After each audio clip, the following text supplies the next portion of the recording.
Your eggplant with garlic sauce and rice. Yabimiya walked over and placed the freshly cooked eggplant with garlic sauce and a bowl of rice in front of Derek.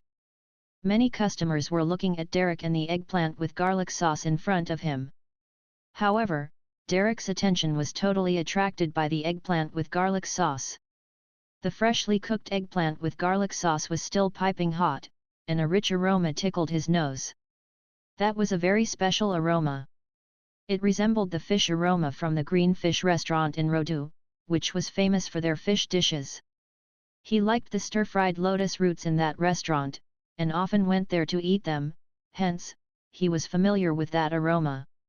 But, it was not totally accurate to say that it was the aroma of cooked fish.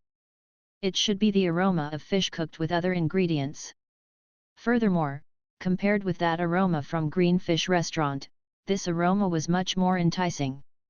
Even his sensitive nose couldn't detect a hint of fishy smell. It only made one begin to salivate. On the rectangular plate, there was a fish split in half, and a golden red sauce was covering it. The glistening sauce seeped into the flesh perfectly. However, when Derek took a closer look, he discovered it wasn't a fish on the plate, but an eggplant cut to look like a fish. Because it was skinned, carved, and deep-fried, it looked just like a real fish. Derek's eyes lit up. He said in amazement and confusion, "What a unique method of cooking. There indeed isn't any fish, so where does the fish aroma come from? Could fish broth be used in it? If fish broth was used, then it shouldn't be categorized as vegetarian, right? It smells so good. It really looks like a fish, but it smells even nicer than real fish. Is this really the taste of eggplant? Quick, bro, taste it. I feel like ordering one for myself too." The three of them sitting together already began to salivate, and that young man already began to urge him. "I shall have a taste since I have ordered it." Derek used his chopsticks to pick up a piece of eggplant after hesitating for a moment. The eggplant was softer than he had imagined. The golden red sauce had seeped into the eggplant perfectly, and not a tinge of the usual unappetizing white flesh could be seen. The thin layer of glistening oil made people salivate, and even Derek began to swallow his excess saliva. "I really hope fish broth was not added during the cooking process, or else this would be my first 0-star review," Derek thought before putting the eggplant into his mouth. "This taste." Derek glowed instantly. The different tastes of sour, spicy, sweet, and savory exploded in his mouth at the same time. It was a sensation he had never had in his 20 years as a vegetarian. It inspired his usually calm taste buds as if a dormant volcano had suddenly exploded and its lava was giving his tongue the most intense rush. Every taste was so distinct, and yet they intertwined with one another so harmoniously. It made him feel lost in the taste uncontrollably. The soft eggplant seemed to melt in his mouth instantly. He swallowed it slowly after his mouth had experienced the mad rush of flavors. The exquisite taste lingered in his mouth. Unbelievable! Is this really eggplant? How can this food that nobody would ever like become so delicious? Derek was amazed at the taste that lingered in his mouth. What shocked him further was that there wasn't any fish or fish-related item added into that dish. Even that sauce didn't contain any fish broth. However, it had been a pure vegetarian dish like this that managed to achieve a scrumptious taste that a meat dish had failed. Just one bite? Derek had forgotten all about that phrase. He ate a mouthful of rice from the bowl.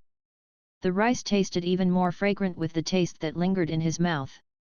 One piece of eggplant with garlic sauce with a mouthful of rice. It was so scrumptious that he couldn't stop. How does such a delicious vegetarian dish exist in this world? This totally changed my view on vegetarian food. Vegetarian food is supposed to be calming. How can this be so irresistibly tempting? Oh! It's simply too delicious. Derek had an intense internal struggle with himself, which he finally gave into in the end. "Please give me another bowl of rice," Derek said to Yabimiya, placing his empty bowl down. Gulp. The sound of gulping could be heard in the restaurant. Boss Mag's perverse. Did he really make eggplant into a delicacy too? Looking at this bro's behavior, it's highly possible Mr. Mag is indeed who he is. There really isn't anything that Boss Mag cannot make into a delicacy. Miss Mia, please give me a serving of eggplant with garlic sauce too. The customers could no longer restrain themselves. Those customers who were still hesitating began to place their orders. Seeing it with their own eyes was more convincing than any marketing slogans. Sure, please wait a minute. Yabimiya took Derek's bowl with a smile, took down all the new orders at the same time, and skipped to the kitchen. As she had expected, once a customer tried it, the other customers quickly followed suit. It would receive rave reviews as usual. Derek quickly received his second bowl of rice, and continued eating the rest of the eggplant with garlic sauce. He polished up everything with the rice, including the very last bit of garlic. Delicious food is indeed the most satisfying, Derek said satedly as he put down his empty bowl. He hadn't had such satisfaction in a long time. I never expected to have such delicious vegetarian food in Chaos City. I guess I've been too narrow-minded. Derek was laughing at himself in his heart as he remembered his original assumption. He had never had such delicious vegetarian food before. The taste was beyond amazing, it was irresistible. Your sweet tofu pudding.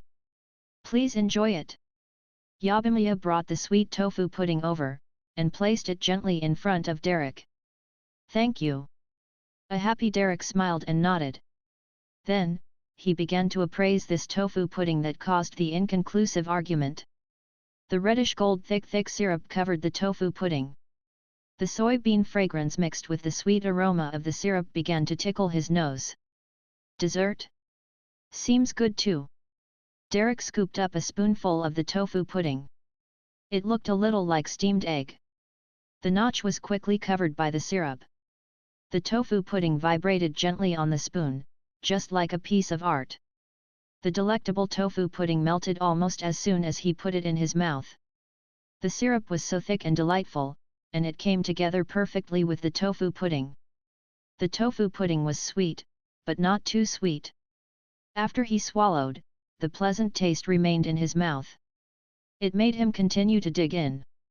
The boss must be a genius, Derek praised in his heart, and proceeded to enjoy the rush that the tofu pudding brought. 10 minutes later, Derek paid and left Mamie restaurant. 5 stars? There couldn't be any other choice, right? Derek turned to look at Mamie restaurant as he patted his tummy with a satisfied expression. That's all for this afternoon. I no longer have the desire to try the next restaurant. The introduction of eggplant with garlic sauce had boosted the sale of rice greatly. It became a must to refill as nobody could bear to walk away leaving half of the eggplant unfinished. From tomorrow onward, I shall only order 1 set of sweet tofu pudding when I come to Mamie restaurant. I already put on February 5 kg this month. I've put on weight too.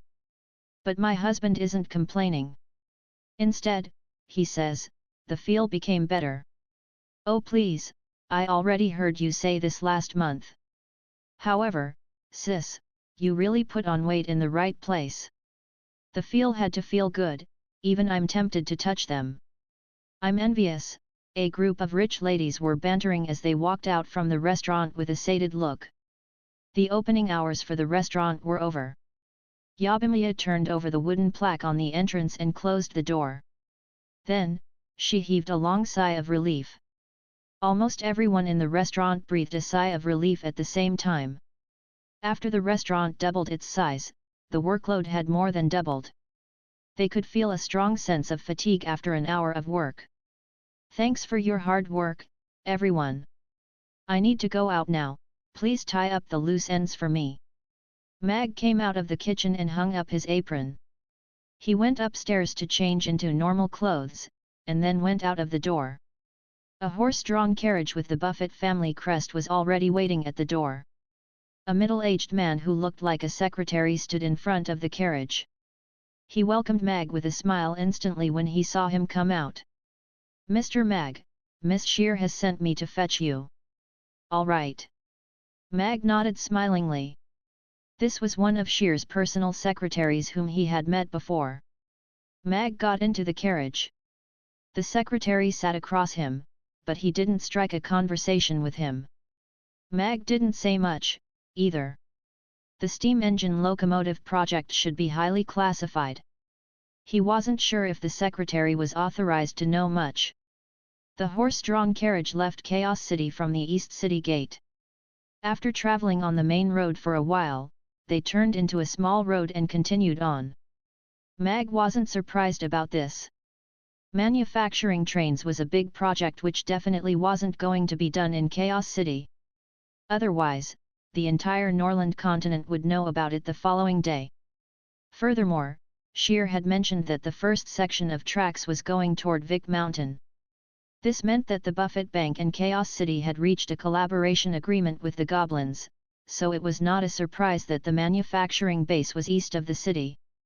Even though the carriage was fast, it still took them half an hour before they stopped in front of a huge mountain. "Mr. Mag, we are here." The secretary got out of the carriage first. Mag lifted the curtain and looked at the stone wall. His eyes narrowed slightly as he sensed the light magic presence on the stone wall. The entrance had to be hidden by some kind of spell work. But, Mag didn't show what he knew on his face. He lowered the curtain and then stepped out of the carriage. He looked around in a shock, and said, "Here." "Yes." The secretary nodded smilingly. He took out a black token and pressed it against the wall. A golden ripple began to appear on the normal-looking stone wall. After the distortion of space, an entrance to a whirlpool that would just allow one person to go through appeared on the wall. "After you, Mr. Mag." The secretary smiled at Mag. Mag walked straight in after a moment of hesitation. The surroundings became bright suddenly after a short period of darkness. Mag narrowed his eyes a little to get used to the light before he sized up his environment. His eyes flicked open immediately. It was a huge passageway that was over 10 meters wide and 20 meters tall.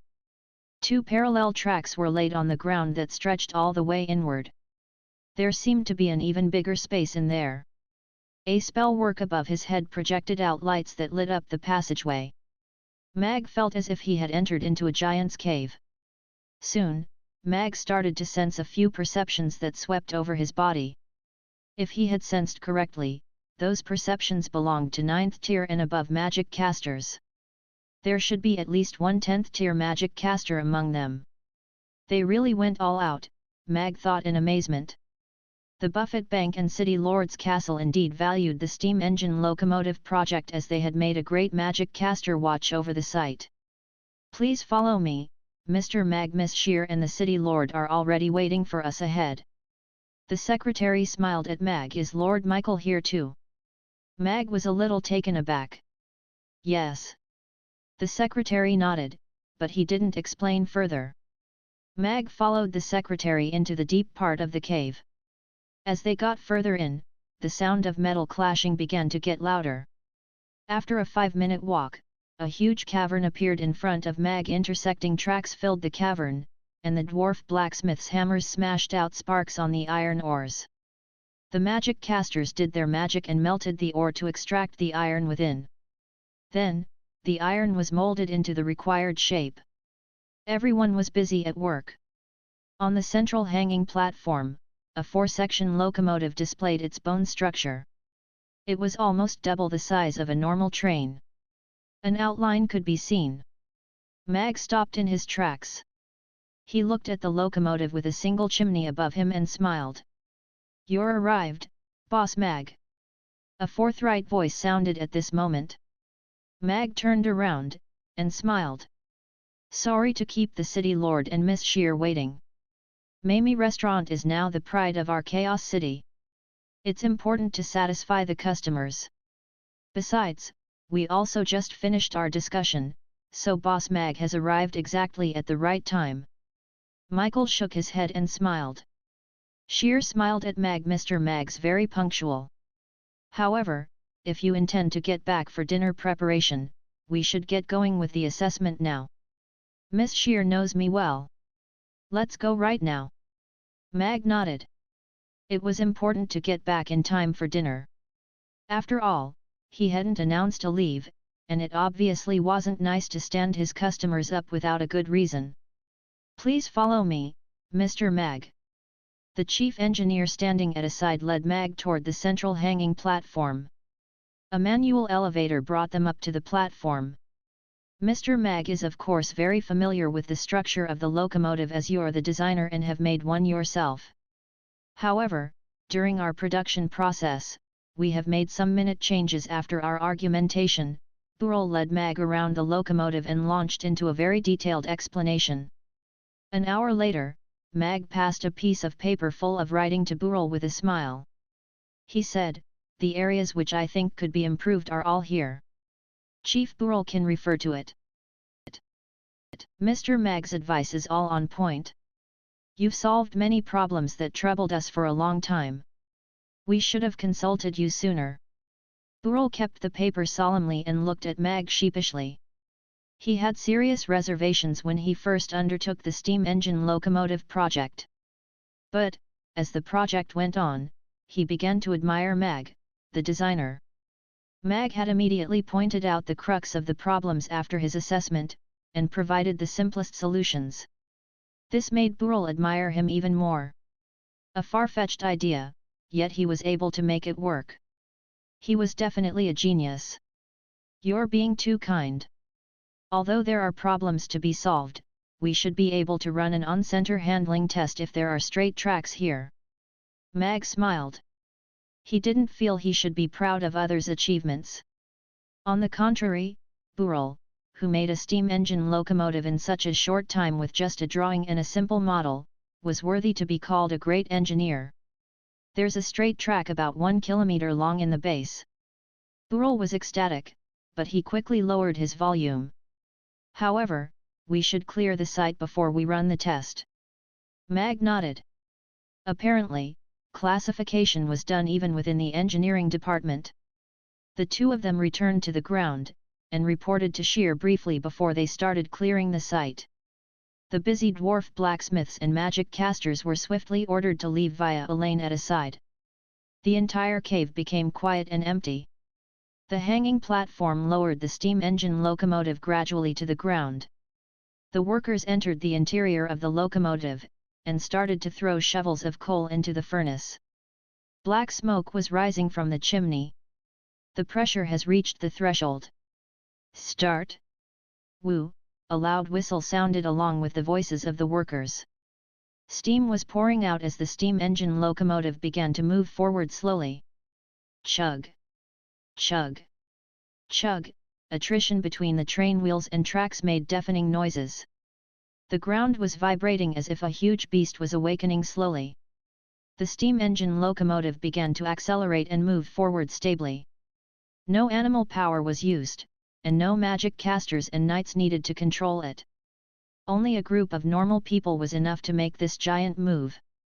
The spacious carriage could hold more goods than any goods-carrying horse-drawn carriage. The most important aspect was it didn't need to rest.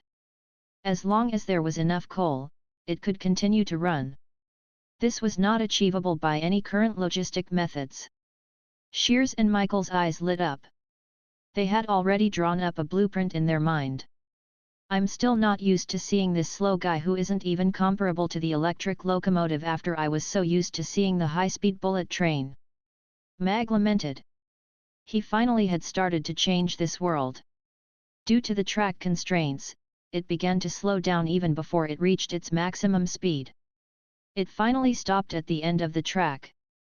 Michael started clapping, and the others quickly followed suit. Burrell and the workers alighting from the steam engine locomotive couldn't hide the excitement on their faces. Their efforts weren't wasted after toiling for 2 weeks in this dark cave. Michael passionately shouted, "I believe this big guy is going to change the world in the foreseeable future, and you guys are the people who make it happen. I'm honored to witness this important moment." Loud cheers erupted in the cave again. Mag declined Shear's invitation to join the celebration party, and left the production base in advance. He was sent back to Mamie Restaurant by the same secretary who'd brought him away. Compared to the celebration party, of course it was more important to cook dinner for his customers. Actually, you only want to earn the money, the system said in contempt. Isn't it only natural to bring happiness to customers while fulfilling our life values? Mag said righteously. It was already 4 o'clock when Mag returned to the restaurant. He immediately started the preparation of ingredients. He couldn't gauge how much reward 10% of steam engine locomotive shares and 20% of steam engine products shares could bring him. At least there wasn't a chance for him to cash them out anytime soon. They were like the stocks of Tencent and Alibaba in their early days. Holding them for the long term was the smartest thing to do. Nobody was as sure as him that once the age of steam began, it would be unstoppable. Of course, Mag had also considered negotiating with Shear directly. If he decided to give up the 2 shares, he might be able to get enough money to buy points to recover his body's strength to the top form from the system. He had been entertaining that idea for a long time. However, he wasn't confident that he could get enough money from Shear and Michael if he decided to negotiate right now. This was a system which he could just pay for his upgrade. But, the difficult part was the amount needed to buy the strength points would increase exponentially, and nobody knew how much the system would charge the next time. System, calculate for me. If I continue to open my restaurant for business, how many years do I need before I can earn enough money to buy points from you to restore my strength to its top form? I really want to live for another 500 years. I really want to live for another 500 years, a haggard voice singing this phrase began to play in a loop in Mag's mind. Mag, system, you will be killed by me sooner or later. Mag rolled his eyes. It seemed like he should be more cautious. You don't actually need 500 years when Elephant Pay is here to help. Because host hasn't been using Elephant Pay much, the system decides to have a month-long promotion. We will give you a huge reward free of charge as long as you are able to promote Elephant Pay. If they search 568, 464, and 257, you shall receive extra reward, the system said enthusiastically. Crazy. I'm the only Elephant Pay user as I am the only person using the system. Whom am I supposed to promote it to? Scram. Mag rolled his eyes.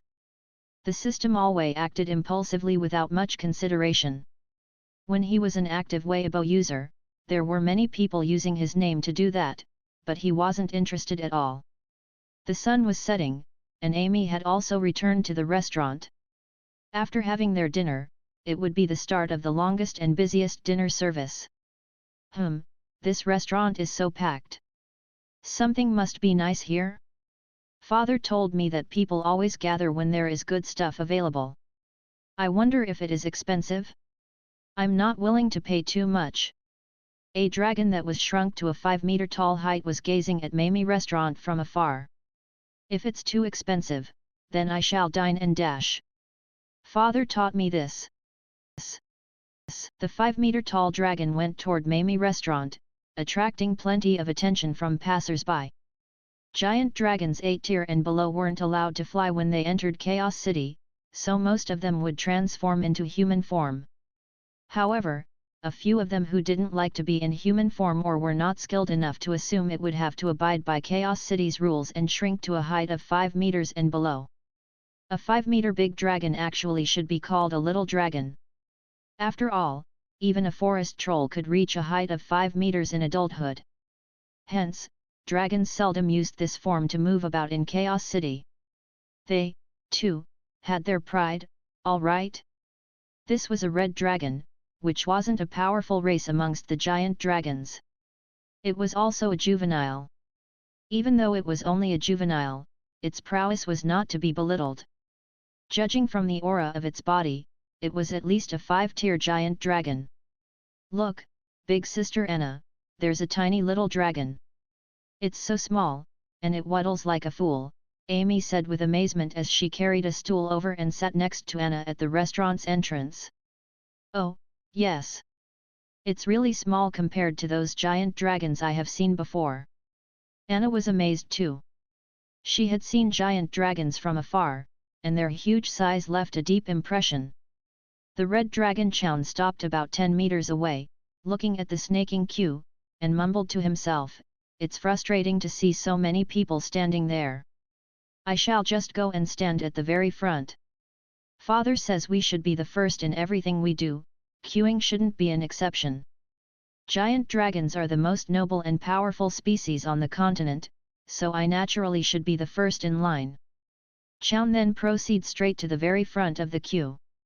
His huge body caused the ground to vibrate as he walked. Is this fellow trying to cut the queue? The queuing customers were looking Chown in bafflement.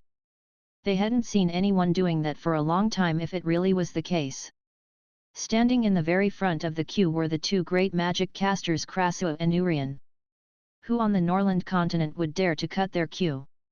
Even those dragon kings on the Dragon Island would think twice, right? SAHDR stepped out from the queue, tilted his head up slightly, and said to Chown, "Hey, little guy, are you trying to cut the queue?" Chown looked around him, then lowered his head, and replied to SAHDR with disdain, "Yes. Do you expect me, a dragon, would report to you, a tiny demon?" Father had told him that dragons were the greatest race on the Norland continent. They didn't have to take orders from anyone. "Nope, you don't have to." SAHDR shook his head.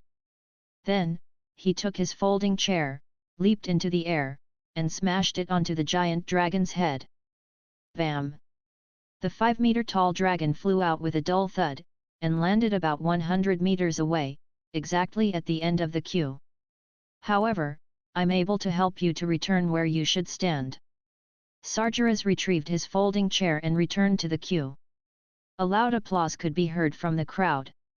The customers gave SAHDR their gazes of approval. "Boss, that's a great maneuver." Boss smashed a giant dragon with a chair. The Burning Legion's reputation will soar to new heights if this spreads. The Burning Legion were laughing as they spoke. They weren't bothered about the little giant dragon one at all. "I'm actually saving that little guy. He would really have a hard time if little boss came out," SAHDR said smilingly as he looked at Amy, who was tempted to intervene. "That's true." The Burning Legion nodded in agreement. It didn't matter whether little boss was his match, her two teachers who were great magic casters were just sitting there, ready to help. Amy sighed defeatedly. "Sigh, Uncle Big Bald Head is such a killjoy. We finally had a visit from a little dragon, and he sent it flying away. I didn't even have a chance to intervene." Anna covered her mouth and smiled. She knew those demons too. Although they were very scary looking, they were very nice demons. Chown, who was smacked away by the chair, landed amongst a row of shrubs. He stood up in a daze with a red bump on his head, and was horrified. "What a terrifying weapon! It sent me flying just like that. That demon is scary. He's so powerful and almost comparable to Father. Woo! It's so painful." Chown felt like crying a little. He had never been hit before, and he was sent flying through the air in front of so many people. That trampled his giant dragon's pride. Although he was furious, he didn't have the confidence to seek retribution when he looked at the demon who was covered in tattoos. His confidence was already totally crushed by the attack with the mysterious weapon. "It's so embarrassing that so many people saw me defeated by him. Should I go back and get help?" Chown was hesitating in his heart. The people in the queue were laughing at him. But, he quickly decided. He shook his head, and said, "No. Since I was already hit, it will be my loss to leave without eating anything. I must have a free meal even though I became a joke." Dinner service started soon after, and the snaking queue became shorter gradually. It was finally Chown's turn after a long wait. Chown walked straight toward the restaurant, but he halted when he reached the entrance. The door was too small for him to pass through. He unhappily mumbled, "Why is this door so small? Do I smash my way through?" "Dear customer, if you can't shrink yourself further, you will have to eat outside in al fresco style. As there are no chairs suitable for you, you would have to bring your own chair in the future. Yabimiya said smilingly to Chown at the restaurant's entrance. Maybe it was because she had slept with Elizabeth, but she didn't fear giant dragons anymore. She even had a sense that she was looking down at this red dragon. What stupid rules are these? You don't allow me in to have my dinner and want me to bring my own chair in the future? I am a noble dragon, not like them, who are, Chown said agitatedly. Then, he turned and saw SAHDR, who was sitting on his folding chair, surrounded by flames, and the rest of the lava demons, who were standing or sitting around in flames, and looking at him smilingly. His expression froze momentarily.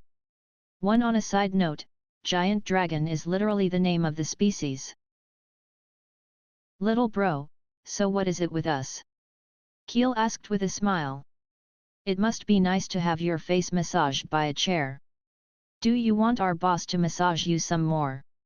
I guess that's what he wants. Maybe let me do it this time. The Burning Legion was laughing in unison as they looked at Chown with an unfriendly look. To the Burning Legion, Mamie restaurant was like the Holy Land. This was where the holy Rugiamos were made. Making trouble here was akin to insulting the Burning Legion. They only refrained from crushing the person immediately because they didn't want to contaminate the Holy Land. Boss Mag said we need to be reasonable. SAHDR raised his hand to signal the Burning Legion to remain calm. He took a bite of the Rugiamo in his hand, and chewed slowly before swallowing. Then, he stood up with his body surrounded by flames, and asked Chown, "Is it that difficult to stand in a queue?" Chown looked at that folding chair, which reminded him of that horrible blow in his painful cheek, and quickly shook his head. SAHDR took a step forward, and continued to ask, "Is it that difficult to bring along a chair?" Not difficult. Chown took 2 steps subconsciously and shook his head. Then, are we putting you down by asking you to dine al fresco style? SAHDR's smile was getting brighter and kinder. Chown shuddered and felt close to bursting into tears. He took another 2 steps backwards, shook his head, and said, "Nope. No. It's my honor." SAHDR nodded in satisfaction. "That's right. That's a good kid. It's really easy to get taken care of by a chair if you continue to make trouble. We must learn to respect." Yup. Although Chown felt like crying inside, he still smiled and nodded. SAHDR extinguished the flames on his body instantly, and gently said, "Bill, please." He placed the gold coins in Anna's hand lightly before leaving with the Burning Legion. "Have a good meal," Keel reminded Chown. Phew, Chown only heaved a sigh of relief after SAHDR and the gang went far away. That was so scary. Those guys were like bandits. Didn't they say Chaos City was the safest? Why were there such scary demons here? "Dear customer, we have a seat over there now. May I ask what you would like to have?" Yabimiya asked Chown smilingly. There weren't many huge customers normally. Big guys like forest trolls usually went to forest trolls restaurants so they could get the space to accommodate them and adequate amounts of food. Chown looked and made sure that SAHDR and the gang had already gone far before he went to his table gingerly. He decided to sit on the ground after he saw that tiny little chair. He was still about 3 meters tall despite sitting down.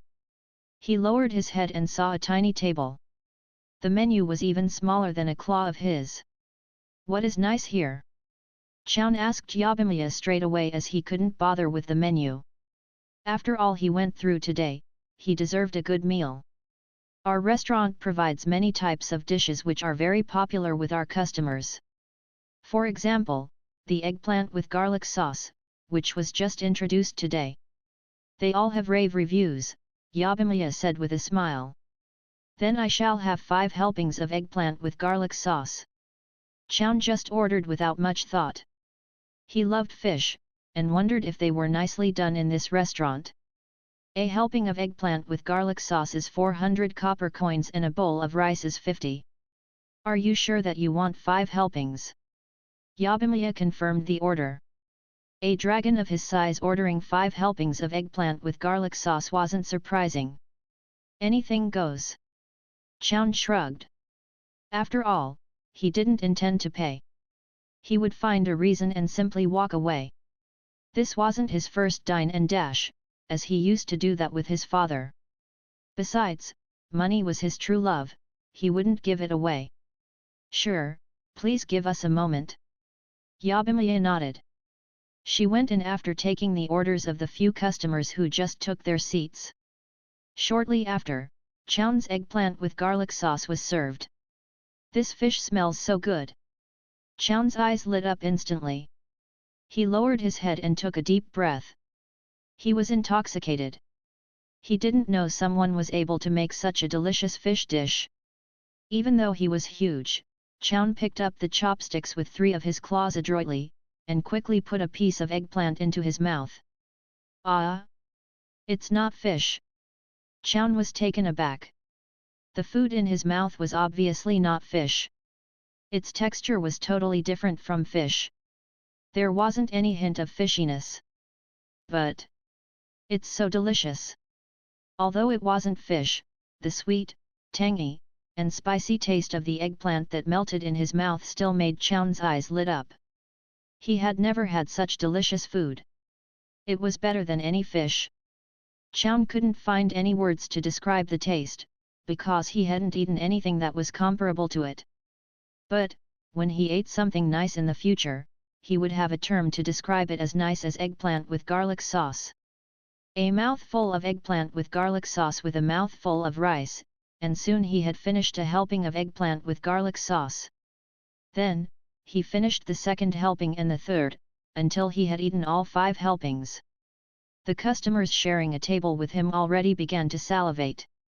They couldn't help but also order a helping of eggplant with garlic sauce. It's so satisfying. I didn't expect Chaos City to have such delicious food. Father did say the truth. Chown put down his bowl satedly. The most important step of a dine and dash was definitely the dash. 5 helpings of eggplant with garlic sauce and 10 bowls of rice. The total is 25 gold coins. However, a sweet voice spoke beside him as soon as Chown stood up. Chown looked around him before lowering his gaze on the tiny Anna next to his feet. He blinked and poked his big head right in front of Anna. He grinned, showing his sharp teeth, and sinisterly said, "Pay? Ha! I haven't asked you why there is no fish in this dish despite the picture having fish in it. Who gave you the guts to cheat a giant dragon? I am in a good mood today, so I'm going to let this go. Otherwise, I would eat you up, and then thrash the restaurant. You will pay for your meal or we will crush you." An adorable voice spoke right at this moment. Amy walked to Anna and tilted her head up to look at Chown. She seriously asked Chown, "Stupid dragon, do you want to pay or get crushed?" Amy's adorable voice wasn't loud, but it was clearly heard by Chown and the customers dining at the restaurant's entrance. This guy is actually attempting to dine and dash? Who gave him the guts? I'm not sure who gave him the guts, but I want to give him my condolences. He actually tries to dine and dash at Mamie restaurant? Doesn't he know that the Lord of Ice and the Lord of Fire are little boss's teachers and Lord Michael and Principal Novan are the restaurant's regulars? Everyone was looking at Chown with pity. Obviously, this little red dragon just taught a lesson by the Burning Legion hadn't learned his lesson very well. Instead, he continued further down the path of death. A 5th-tier little dragon actually dares to challenge our Anna? Should I braise it or roast it? Shirley, who was clearing a table, suddenly looked outside with a chill in her eyes. Babla gave Chown a quick look and swiftly lost interest. She thought, this fellow shouldn't be a match for little Amy, right? Mag, who was cooking in the kitchen, had also received the system's feedback. He looked at the entrance, totally calm and collected. A guy of his standard shouldn't be a problem for Amy, Mag thought. He was confident of that. Chown rolled his huge eyes and landed his gaze on Amy. This little one was even tinier than Anna. In his eyes, she was just like a little rabbit, and this little rabbit was threatening to crush him? Ha ha ha! This is the funniest joke I heard since I was born. Chown threw his head up and laughed hysterically. Then, he lowered his head suddenly to look at Amy, flashed his sharp teeth, and said, "Little one, if you don't get out of my way, this dragon is going to eat you both. Be careful, Amy." A hint of fear appeared on Anna's face. She opened her arms and stood in front of Amy protectively. The commotion at the entrance had attracted the attention of the customers inside the restaurant. Although there were still customers who couldn't believe someone was actually creating trouble at Mamie restaurant, a few of them near the entrance and windows started to stand up after witnessing that scene. Little Boss was everybody's favorite, yet this little dragon was showing his teeth at her. This behavior was even more atrocious than cutting the queue.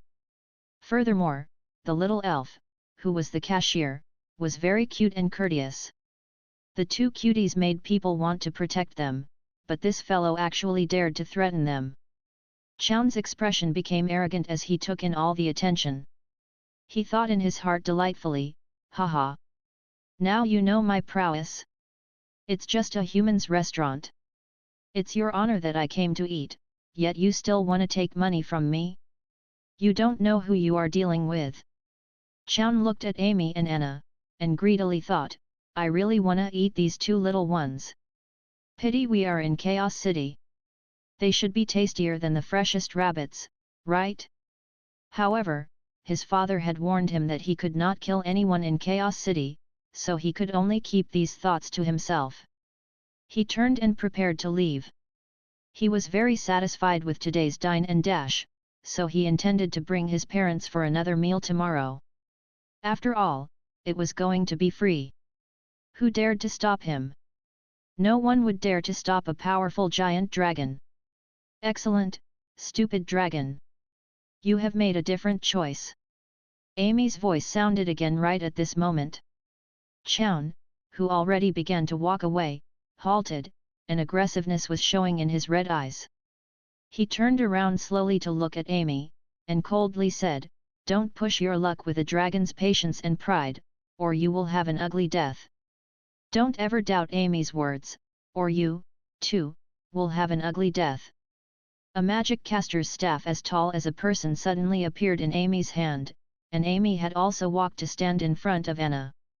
She seriously said to Chown, "You will pay for your meal or we will crush you." Chown smirked with disdain. "Ho ho, little brat. I shall stand here and let you hit me. I think you can't even hit my knee even if you jump. Call your father here to kneel and apologize to me, and I will let this go, or else I'm not going to let you off today. This fellow. He's so hateful." The customers outside of the restaurant were looking at Chown angrily, some even began to touch their weapons. As the regulars of Mamie restaurant, they should step in to help.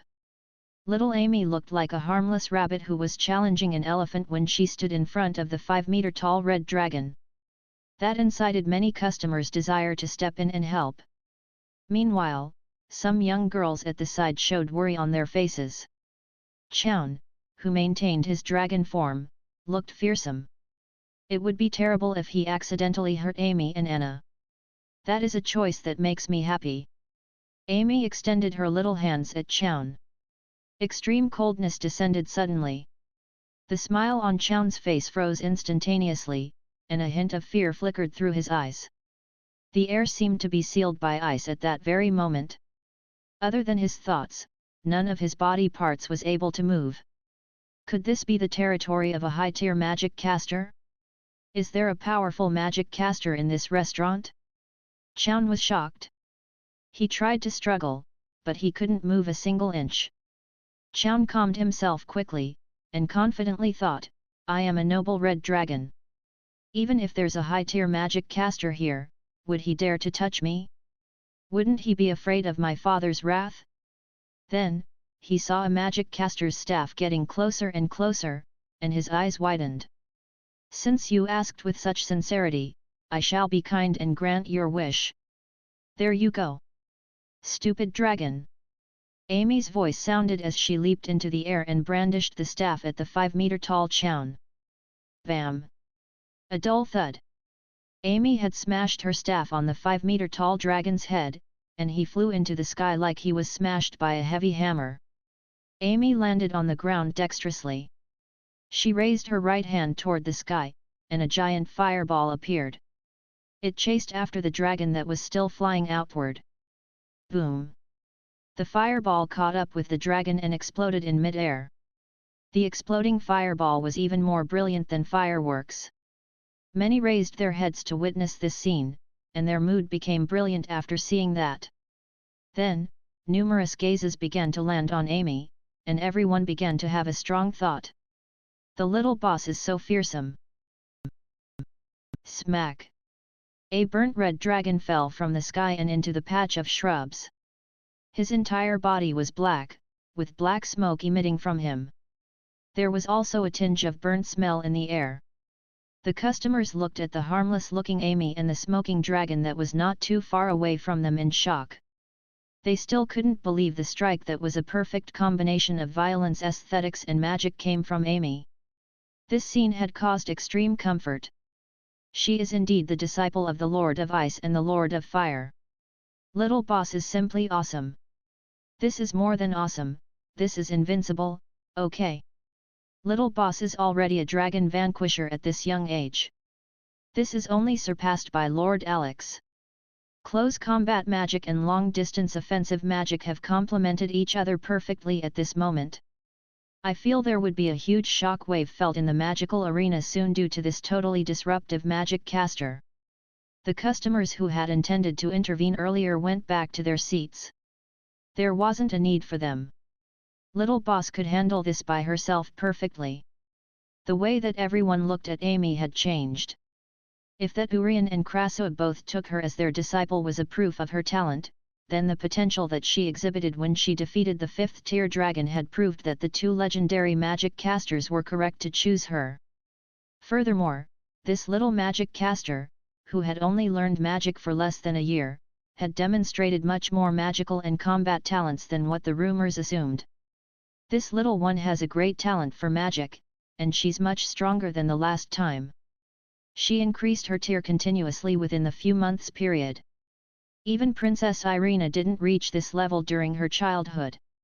Shirley looked at Amy in a shock.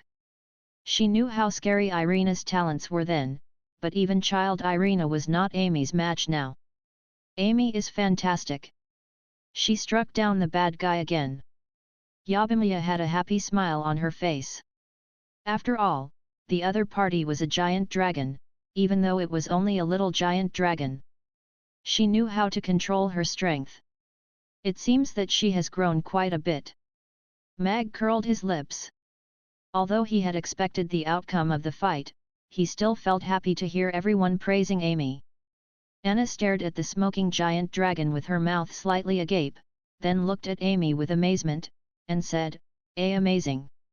We shall go and collect the money now. How much should we get from him, big sister Anna? Amy turned to look at Anna with a cute smile as if she had nothing to do with what happened earlier. But, Anna looked at the toasted red dragon, and hesitantly said, is he dead? Amy shook her head, and smilingly said, nope. I deliberately spared him one breath to make payment. We shall kill him after he pays. The customers shifted their gazes on her. Little boss was indeed brave and smart. Although that was a scary phrase, it somehow sounded rather cute coming from her. After all, what that red dragon had said earlier was many times scarier than what little boss said, so no one was pitying him. Kill him. It's no good, right? Anna looked at Chown with pity. The customers' expressions relaxed. It seemed that this little elf was more soft-hearted. She still pitied the red dragon after he had threatened her. Why don't we roast him over the rack? We could add some cumin powder on him after both sides were roasted till golden brown. Then, they would know what price they would have to pay if they dine and dash, Anna continued. Ha!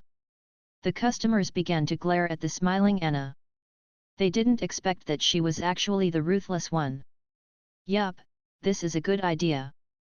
I haven't tried roasted dragon before. I wonder if it is nice. Amy's eyes lit up instantaneously.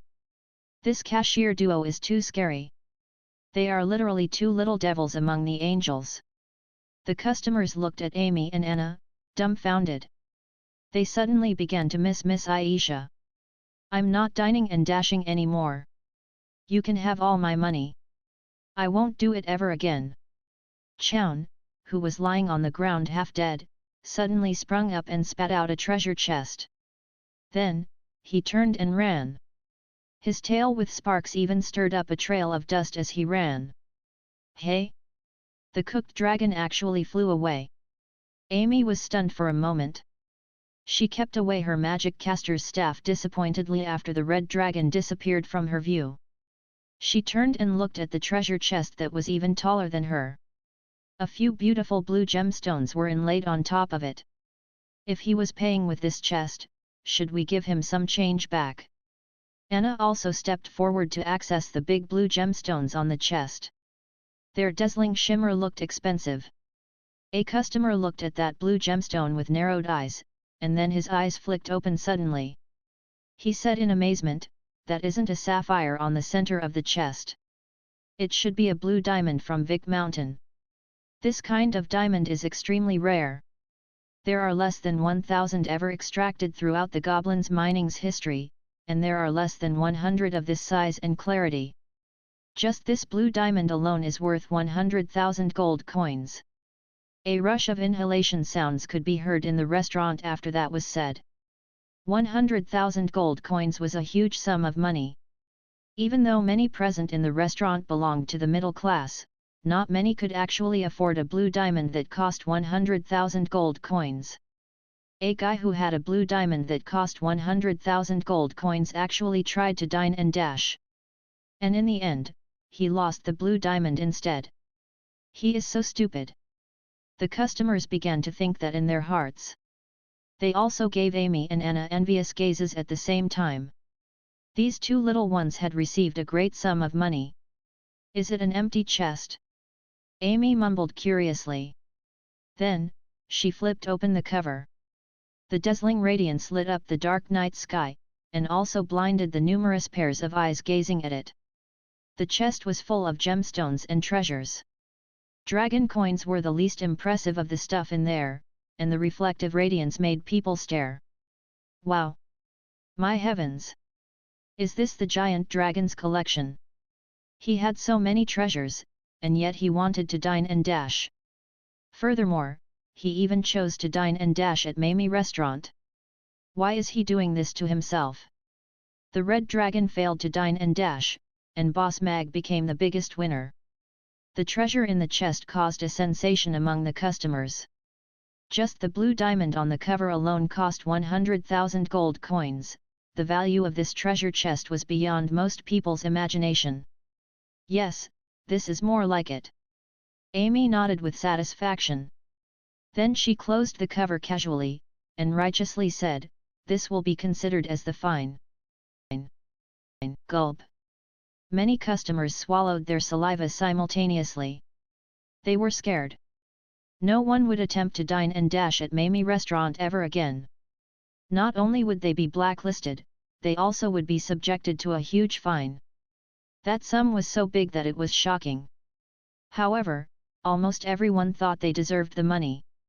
After all, that dragon threw it away himself, and he was wrong in the first place.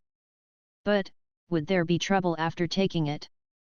They could come to find trouble with Little Boss, if they weren't afraid of retribution from Urian and Krasu. "Let me carry the fine in." Yabimiya walked out with a smile and lifted that treasure chest. It felt heavy in her arms. It was a good thing that she was strong and had no problem lifting this treasure chest. Amy followed her in and jogged to the kitchen entrance. She poked her head out, and asked Mag, "Father, I seized a treasure chest. Where shall I put it?" Mag looked at the treasure chest in Yabimiya's arms with a hint of surprise in his eyes.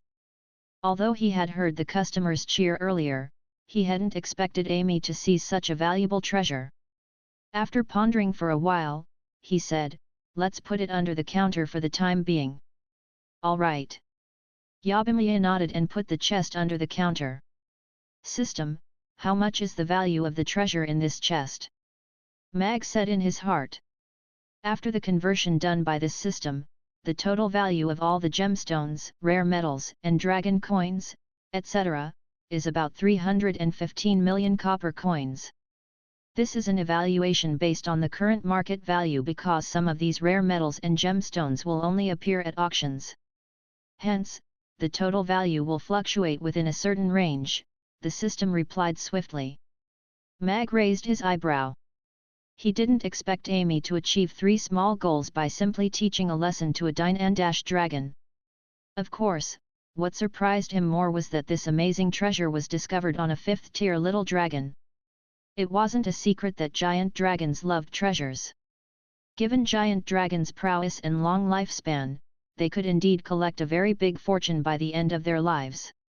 But, this huge fortune should be found on those powerful giant dragons that had lived for hundreds of years, and not on a little dragon.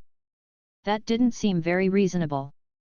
Unless this little dragon had been extremely lucky and found himself a rich treasure, the only possibility was, he was a brat from a rich family. Judging from his previous behavior, it was most likely the second possibility. It was a huge sum that came to them very easily, but it wasn't a sum that they could just simply keep for themselves. "Father, isn't Amy great?" Amy looked at Mag with anticipation, asking for his praises blatantly. Mag looked at Amy with indulgence. He nodded, and said, "Yup." Amy maintained the restaurant's order and helped Anna collect the bill. "Well done." Anna completed her cashier's responsibilities brilliantly. "You did well too." Mag proceeded to praise Anna too. Amy and Anna smiled happily. These 2 little ones had no concept of the value of the treasure in the heavy chest, so they continued with their cashier's work after receiving Mag's praises. After the customers lamented about the situation, they didn't continue to pay attention to the booth. However, the customers were extra cooperative with Anna doing her cashier's duties after the example they saw. After the evening opening hours were over, Yabimaya, Bablat, and Firas left first after finishing their work. Shirley was preparing to leave with Anna after she did a thorough cleaning, but she halted when she reached the door. She asked Mag, "That chest full of gemstones, what do you intend to do with them?" "If I have guessed correctly, that little dragon should have some kind of status among the Red Dragon tribe. We'll leave it here for a few days. If no one comes forward to claim it, then we'll take it as the fine. If someone comes to claim it, then we'll reason with them," Mag said to Shirley with a smile. Shirley pondered for a while before she smiled, and said, "Giant dragons have never liked to reason. But, the Red Dragon tribe isn't a powerful dragon tribe, as they only have 1/10 tier giant dragon. If Amy's teachers are around, they won't be able to win if they are reasoning with you." "That's good then." Mag nodded, and his smile became brighter.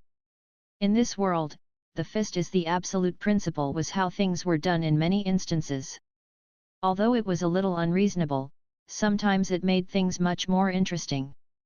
After Shirley left with Anna, Mag locked the door and then lowered the blinds before he carried the rather heavy treasure chest out from the counter. Amy came over with Ugly Duckling, and curiously asked, "Father, what are you doing? I haven't touched so much money in a long time. I wanna have a feel." Mag smiled as he flipped open the cover. Lights were refracted in the gemstones and reflected brilliant radiance. The entire restaurant was filled with the splendor of the jewels.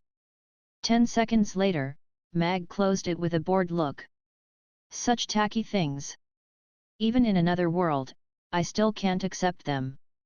Mag shook his head. He had seen too many paintings and jewels that were worth tens of millions in his previous life. One of his mom's hobbies was collecting jewelry. Any single item from her jewelry box was worth more than this entire chest. Thus, it was difficult for him to feel any strong emotions looking at this chest full of treasures. The only thing that he was interested in was, how many strength points could he exchange from the system with this windfall? System. If I exchange all the money in this chest for strength, how many points could I get? Mag asked directly in his heart. The system was silent for a long time before it finally quietly said, This sum wasn't obtained by the host in the restaurant's normal operations, so there isn't an exchange clause that is applicable in this case. This system has to do a comprehensive risk assessment before being able to answer this question. The time needed for the assessment is approximately 3 days. Then, you shall assess it. Mag put the treasure chest into a safe in the counter. This was one of the improvements done after the system upgraded the restaurant. A rather spacious safe was installed in the counter to keep the restaurant's daily huge turnover. Then, he brought Amy upstairs to wash up and sleep. Father! I was almost killed, and I was robbed of the treasure chest you have given me. I've lost everything. You have to avenge me. On the Red Dragon Island, in an empty cave, a wretched voice rang out. Out! Quickly come out to die, my son. 2 red dragons with wings that stretched for tens of meters swooped down from a cave high above. They looked at Chown, who was totally toasted black, with anger in their red eyes. The red dragon with a wingspan over 20 meters was Chown, who seemed to have emerged from a fireball. His entire body was burnt black, with exposed wounds. He looked horrible, and his breathing was very weak. Chown, tell mother. Who did this to you? How dare they harm you so viciously? The female dragon swept over the wounds on Chown gently with her wingtip. Her anger seemed to have solidified, and red flames began to rise from her body. The male dragon at the side also furiously said, How dare anyone do this to my son, the son of the red dragon Jensen? Tell father, who was the fellow? I will tear him into shreds, and retrieve the treasure chest for you. The angry roars reverberated around the cave. Even the rocks were vibrating. It's a half-elf about 4-5 years old. Chown said, embarrassed. Hey! The 2 red dragons' expressions froze on their faces immediately as if they heard it wrongly. Chown, who did you say hit you? Jensen asked in a deep voice. Chown looked at Jensen with shame as he remembered how he was reduced to this state by a 4-5 years old half-elf. But, as he remembered how he lost the treasure chest that he had just obtained from his father, his heart was full of discontent. He had to make those 2 little brats pay before he could remove the discontentment from his heart. He replied, in Chaos City, at a restaurant called Mamie Restaurant, I was hit by a 4-5 years old half-elf. The cave became silent instantly.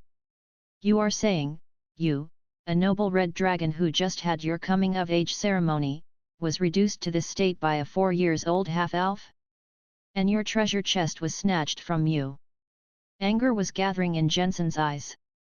Father, there was a tinge of fear in Chown's eyes, and he moved closer toward the female dragon subconsciously. The female dragon stepped in front of Chown, and angrily roared, Enough! Jensen, go after that half-elf who hurt my son if you are capable. That little half-breed must have resorted to some unscrupulous tactics. Otherwise, given my son's wits and strength, how could she have managed to hurt him? Yes. It wasn't just a half-elf, there was also a group of lava demons. It was them who reduced me to this state. There were simply too many of them, or else I would have beaten all of them. Chown quickly nodded. Jensen trembled with fear after he was roared at by the female dragon. He took a look at Chown, and then nodded too. All right, I am not going to let this go so easily. How dare a group of lava demons disrespect us, the Red Dragon tribe? I will make them pay. I will go with you tomorrow. I'm going to swallow that little half-breed alive to avenge my son, the female dragon said, gritting her teeth. The story of Amy burning the giant dragon quickly became a chit-chat topic amongst the queuing customers. Amy, who looked so tiny and cute, sent a 5 meters tall giant dragon flying through the air with just her magic caster's staff, and then sent a fireball magic after him. That scene alone was very shocking. Actually, you guys have missed a very important point. Before Little Boss sent that dragon flying, she cast a spell on it. A temporary imprisonment spell. That's why the giant dragon couldn't react during the whole altercation, a magic caster from the Grey Temple said with a smile. Oh? What kind of imprisonment spell is that? Everyone looked at the magic caster curiously. It was not easy to see a Grey Temple's magic caster normally, but they could always be seen in the queue outside Mamie restaurant. If I had seen correctly, that spell should belong to the cold domain. Even though it was only for a brief period, it wasn't an ordinary freezing spell, the magic caster said smilingly. Isn't domain only usable by the advanced magic casters? Is Little Boss already an advanced magic caster? A young man exclaimed, causing quite a commotion. A 4-year-old advanced magic caster. Wasn't this world getting too crazy? I don't think she is.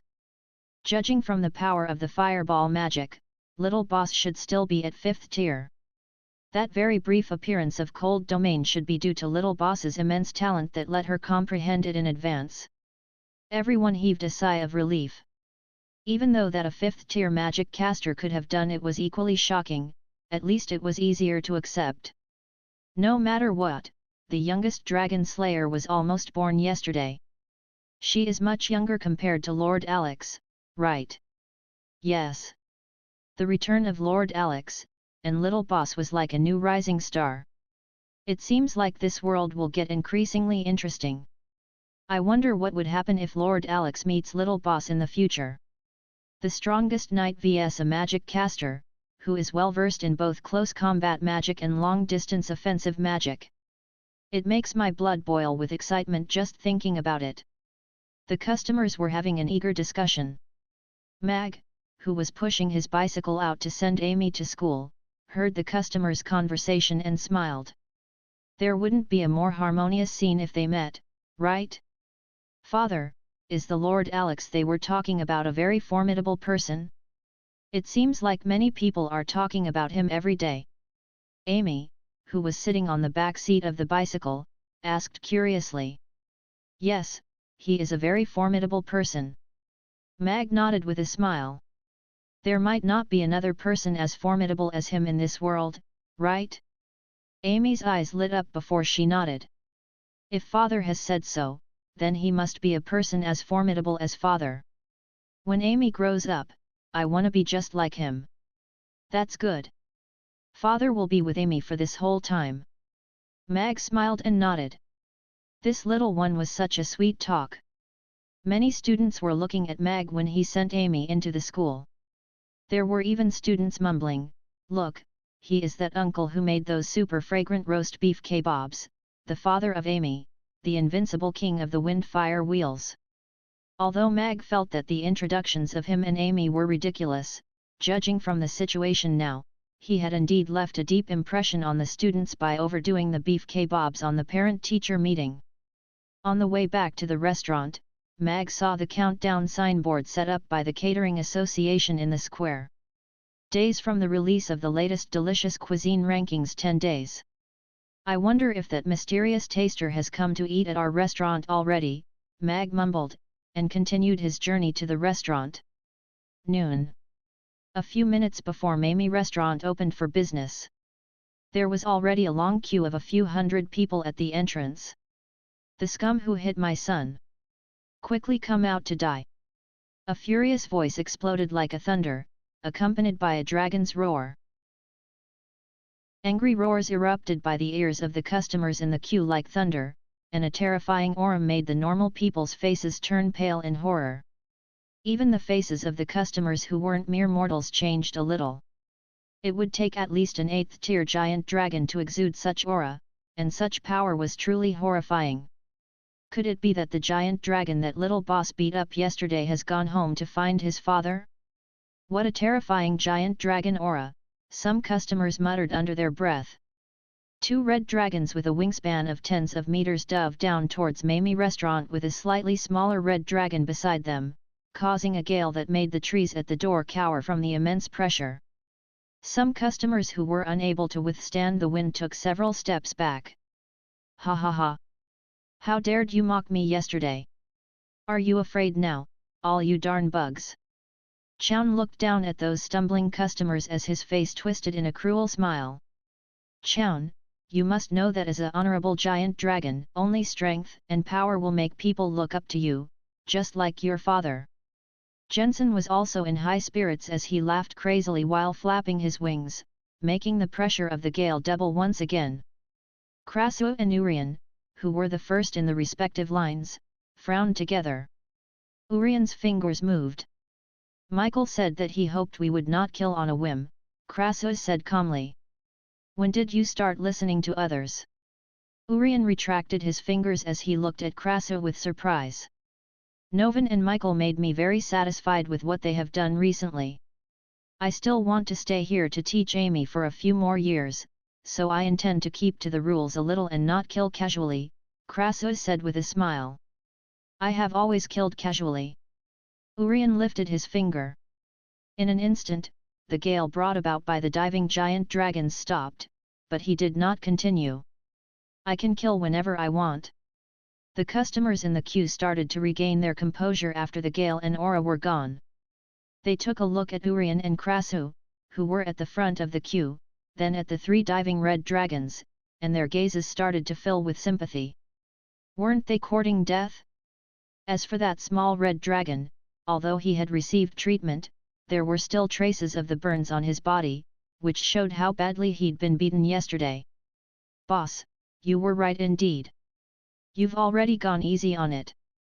If it had been them, it would have lost a layer of skin even if it hadn't died," Mond lamented as he looked at Chown. "And even then, he even wants to bring his parents along to court death. This family really wants to go through thick and thin together." Keel clicked his tongue as he gloated. SAHDR stretched his neck and held a foldable chair upside down, and he said in a low voice, "How can I trouble you, sirs, for something like this? Brothers, prepare for battle, defend Mamie Restaurant."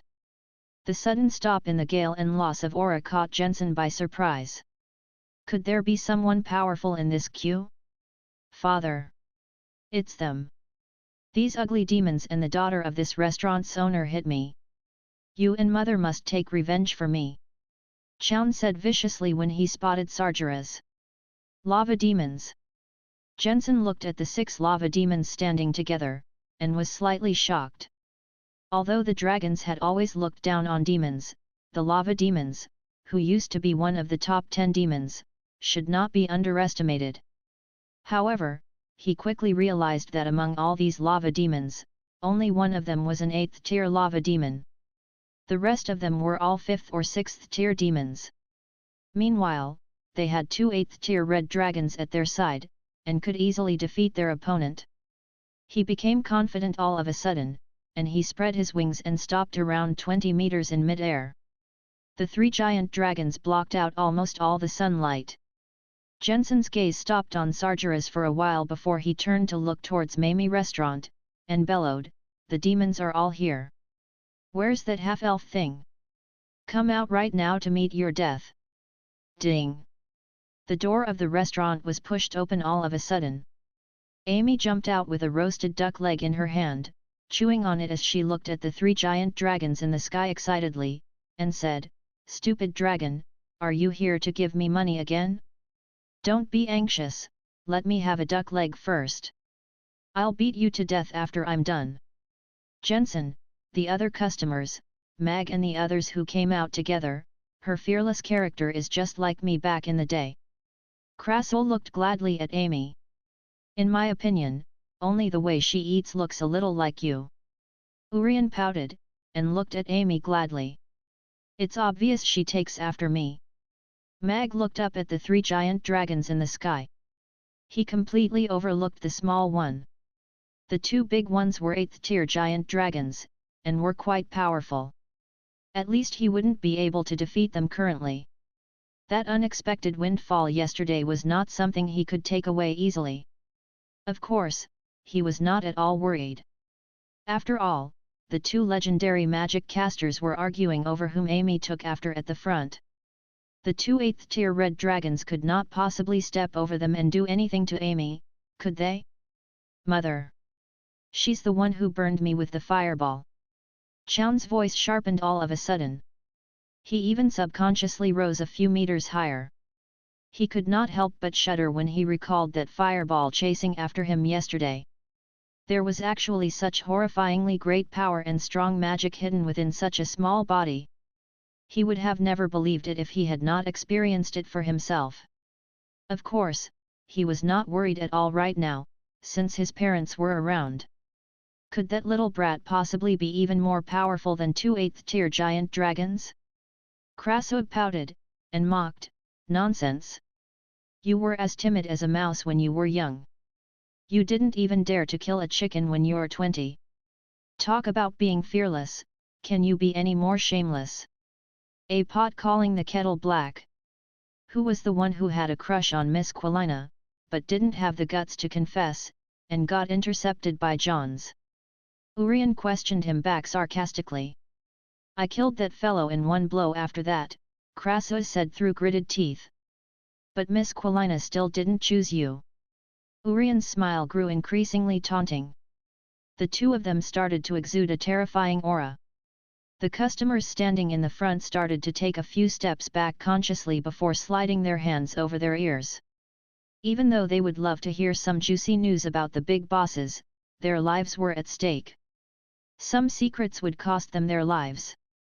That red female dragon glared at Amy as she angrily roared, "Little half-breed, how dare you hurt my precious son like that? I am going to swallow you alive today." The moment she finished her words, she let out an ear-piercing roar and opened her bloodthirsty mouth as she dove straight at Amy, who was standing at the restaurant's door. Amy still had half a duck's leg in her hand as she blankly watched that diving giant dragon. She did not even look like she would be enough to be its snack. Chown was extremely excited, and felt as though the blood in his body were rushing with excitement as well. The customers moved away to the side quickly, afraid that they would accidentally end up victim to that giant dragon's attacks. Sargeras looked at Krasua and Urian, who were standing in front of Amy, and hesitated for a while before choosing not to take any action. "Meet your death," the female dragon screeched, and snapped her teeth at Amy. "So much chattering, you're interfering with our quarrel." Urian lifted his staff and gave the red dragon a casual knock on her head. Boom! That red dragon that was diving down at a rapid speed appeared to be knocked on the head lightly with a magic caster's staff, but behaved as though it had received a huge blow. It suddenly started falling down, and crashed onto the ground. The earth shook, and there was a huge pit around a meter deep in the ground. That red dragon's wings that spread for tens of meters twitched for a while, and all motions stopped. "Mother!" Chown exclaimed. He stared in disbelief at his motionless mother dragon. His powerful mother, an 8th-tier giant dragon, was actually killed in one blow by that old man. "Honey!" Jensen also let out an angry roar, and his eyes suddenly turned blood red. Anger had consumed his rationality. He opened his bloodthirsty mouth, and a ball of fiery red lava flame took shape in his throat. The burning heat even exhausted the air around. "Shut up! If I lose this argument, you're going to die." Urian turned his head back and glanced at Jensen. The lava fireball in Jensen's mouth was extinguished instantaneously. A layer of frost appeared around his huge body, and he fell straight down from the sky rigidly and stabbed deep into the soil with a loud thud just like that. Dead or alive, his condition was unknown.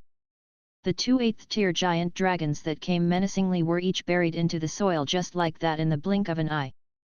The onlooking customers were still unable to wrap their heads around the rapid change in the situation, especially with the two magic casters who barely did anything, and were still quarreling over whom the little boss took after until now.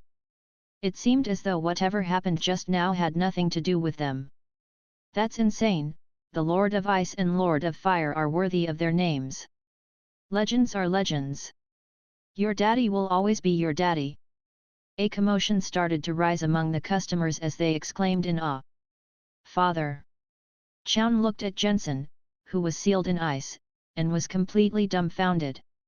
His father, who was unparalleled, was sealed in ice so easily. He didn't even see how the other party did it, and they appeared to be just casually sealing a fly. That prowess left him in utter despair.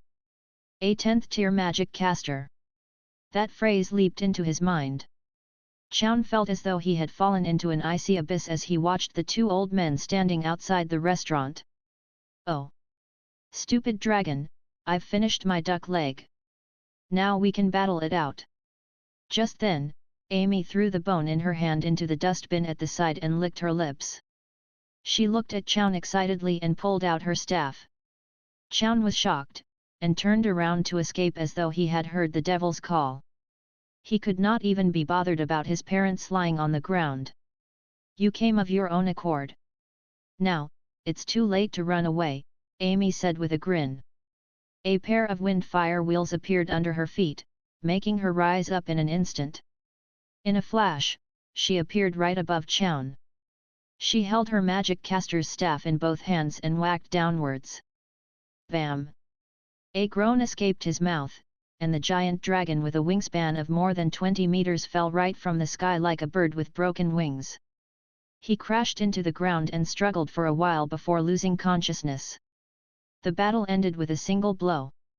The three giant dragons that came in a fury to take revenge met their end just like that before they could even do anything. What was left were three giant dragons half buried in the soil and the mess in front of Mamie Restaurant.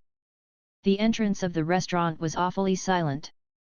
Such things were not often seen in Chaos City. No one knew if the two 8th tier giant dragons and one 5th tier giant dragon were alive. Even though the giant dragons were the ones who came looking for trouble, and the ones who attacked were Krasu and Urian, the two 10th tier magic casters, it was still an unknown how the Grey Temple would settle this matter. Why didn't they reason things out? They were simply courting death by fighting with the two magic casters.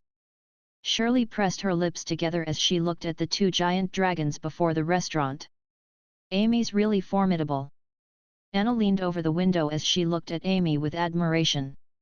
Mag shrugged his shoulders at the scene that he had expected, and suddenly let out a soft cough, loudly saying to the customers who were slightly at a loss, "The restaurant is open now. Do come in." "Oh right. Let's eat." The customers suddenly recalled why they were queuing here, and shuffled into the restaurant. These several giant dragons were not worth wasting their time on compared to good food. With such a huge commotion over here, someone from the Grey Temple quickly arrived. However, Mag did not have to explain much. A magic caster in the queue went up to tell his colleague what had happened, and with the other customers as witnesses, the three dragons who came looking for trouble were dragged away. Very quickly, workers arrived to fix the ground and bring up the trees that were blown over. The entrance of Mamie Restaurant went back to how it looked, as though nothing had happened. However, with such a huge commotion, how could one really take it as nothing had happened? News spread quickly throughout Aiden Square as though they had grown a pair of wings. "Have you heard? Just now, there were 3 8th tier giant dragons who wanted to dine and dash at Mamie Restaurant and got beaten to death." "Really? Even 8th tier giant dragons got beaten to death? Is the owner of the restaurant so vicious? Look at who he has as his backing. With the Lord of Ice, Urian, and the Lord of Fire, Krasu, attacking at the same time, it was simply a massacre. That's so horrifying. I think we shouldn't eat there again. I feel like our lives would be in danger. As long as you play by the rules, Boss Mag and the little boss are actually very nice. Just remember to pay after your meal."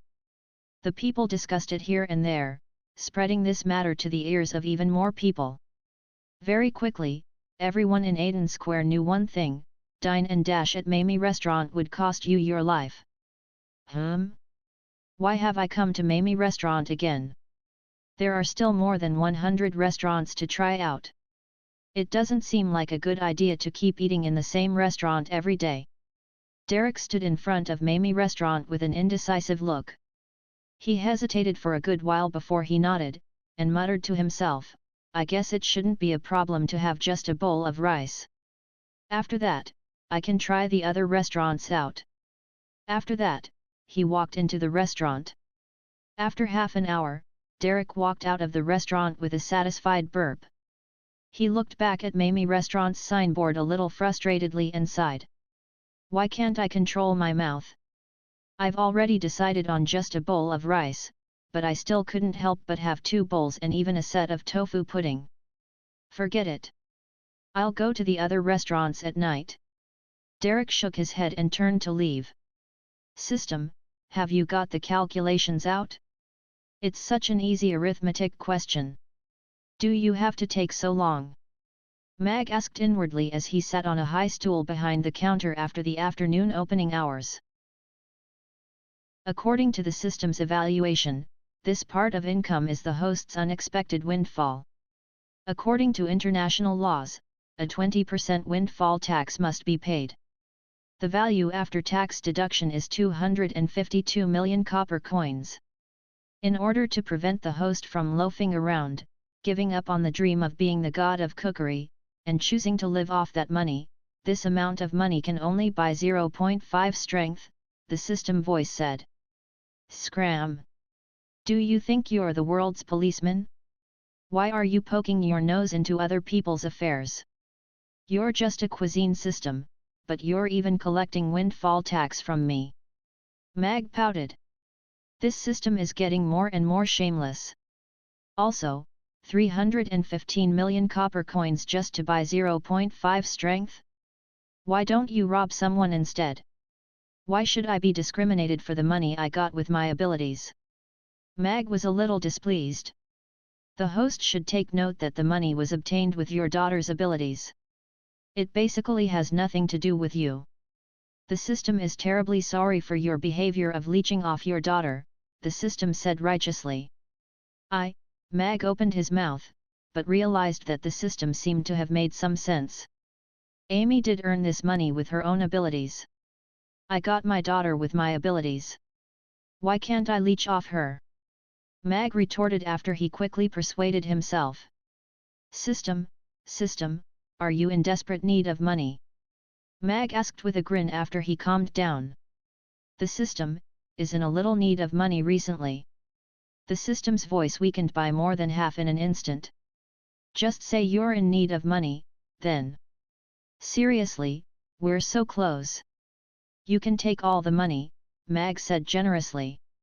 Really? The system's voice trembled a little. Of course. Why would I lie to you? Just give me around 20 points every month as interest. Mag nodded with a smile. The system fell silent for a while before howling, Host. You've completely gone off the range of a loan shark. This is extortion.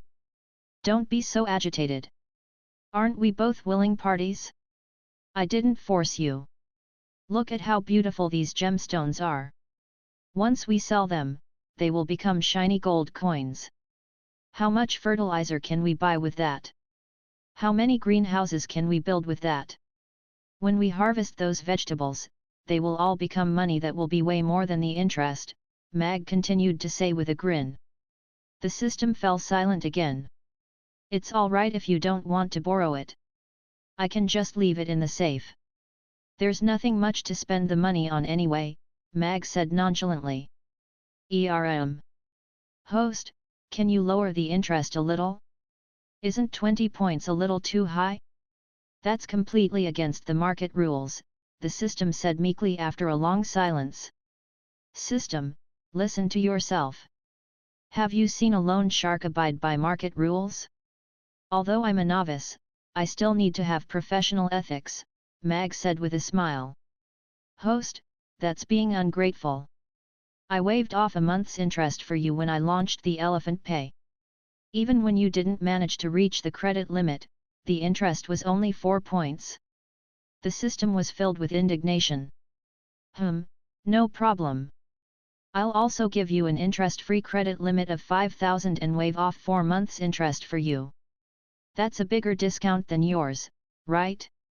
However, the rest of the money would still be calculated based on a 20% interest rate, Mag said with a smile. The system fell silent once again. Give it a good thought. Of course, if you have any new ideas on the price of the strength, you can always talk to me, Mag said with a chuckle. He stood up and walked into the kitchen, getting ready to give Ferris and Anna some pointers. Ding! New mission, Capture a fiery pig within 48 hours. Location, Red Dragon Island. Mission reward, 1 set of red braised pork recipe. Mission failed, deduction of 1 strength point. Just then, the system's voice rang in Mag's head. Mag paused in his steps, and asked, F***CK, system, are you taking revenge on me? Please do not misinterpret the mission. You will get your reward if you complete your mission quickly, and you will be punished for not taking part in the mission enthusiastically, the system said. Fine, fine, fine, I'll go, all right. Mag pouted. He was rather interested in red braised pork. As a traditional delicacy, it was fat yet not greasy, and the meat was fragrant and succulent. It could be considered one of his favorites. Just thinking about the taste of having it with a spoonful of thick soup with rice made his mouth water. Red Dragon Island. There were 3 red dragons that just died at Mamie restaurant today, and now he had to go to their property to catch a pig. That would seem like he was trying to pick up a fight. However, Shirley mentioned that there was only 1 10th tier giant dragon in the Red Dragon tribe. If he brought Ozzy along, even if he was unable to beat them, it should not be a problem running away. The problem was that the Dragon Islands were all not too far apart. If the commotion was too big, he might attract the attention of the other giant dragons. After all, he was now tagged with the name of a dragon killer. It would not be too nice to stand out too much. Tomorrow happens to be a rest day. It seems like I have to make a trip to Dragon Island, Mag thought to himself. He was not overly worried. In fact, he was even a little excited. He had long heard that the Dragon Islands were an archipelago made up of many hovering islands. The giant dragons in Norland continent all lived there. Each tribe had their own island, and the more powerful the tribe, the closer the tribe's island was to the center, and the larger the area of their island. Mag could no longer be bothered about whether the system was trying to take revenge on him. Everyone would have a temper. The more exasperated it was, the better he felt. He would drive the system to its grave and overthrow it to become the owner. Mag walked into the kitchen. Firas happened to finish making a kebab. She looked at Mag nervously, and said, "Boss, can you try my beef kebab? Are you confident?" Mag looked at the beef kebab in Firas's hand with a smile. The well-marbled beef was just taken out of the grill, and was still sizzling as the fragrance wafted over. Just from the appearance, it was near perfect. Mag, who was a little surprised, took the beef kebab and bit into it. The taste of the beef spread in his mouth, making his eyes light up. Firas's beef kebab is very close to perfection in terms of taste and texture. She's just lacking a little in terms of controlling the heat. However, if a better grade beef was used, this flaw could be overlooked, and she can already take over my position in making beef kebab. Well done. It's already at a standard where you can serve it to the customers. Mag nodded with satisfaction. Sister Firas is awesome. Anna clapped her little hands. Really? Firas was still in a little disbelief. Yes. I didn't think that you would improve so much in just a few days. Mag nodded with a smile. I had a dream last night, and in my dream, I kept making beef kebab. When I woke up today, I remembered everything in the dream completely, so I could make it today, Firas said shyly. I almost forgot the test field for the god of cookery chance that the system gave her. Mag seemed to have understood what had happened. Elizabeth. Are you sure you want to challenge Fox and battle it out to be the new Frost Dragon tribe chief? In the majestic hall made of ice and frost, Douglas looked down at Elizabeth, who was standing in the middle of the hall as he asked the question in a deep voice. Fox was standing near Elizabeth. There was excitement in his eyes. The great elders of the Frost Dragon tribe were all present, and all was silent in the majestic hall. All the giant dragons had their gazes at Elizabeth. They were each wearing different expressions, mostly those of shock. Elizabeth was the strongest among the younger generation of the Frost Dragon tribe. She had just stepped into adulthood, but was already a 7th-tier giant dragon, which was no worse than Rankster back in the day. She was thought of as the best choice for the next Frost Dragon tribe chief. However, Fox was her senior, after all. At just 500 years old, he was in his prime. Besides, he was at 9th tier, and was only a step away from reaching the 10th tier. He'd fought for the position of chief with Rankster in the past. Rankster had gone missing for several years, and no one knew whether he was dead or alive. As a part of the royal family, he was a strong contender for the position as chief. Elizabeth went back to the Dragon Islands this time, and went straight to the Great Elder to request to challenge Fox for the Frost Dragon tribe's chief's position. This decision that she made caught everyone by surprise. Yes. I want to challenge him openly. Even if I die, I want to die honorably, and not in some dirty conspiracy or sneak attack, Elizabeth said calmly as she looked up at Douglas.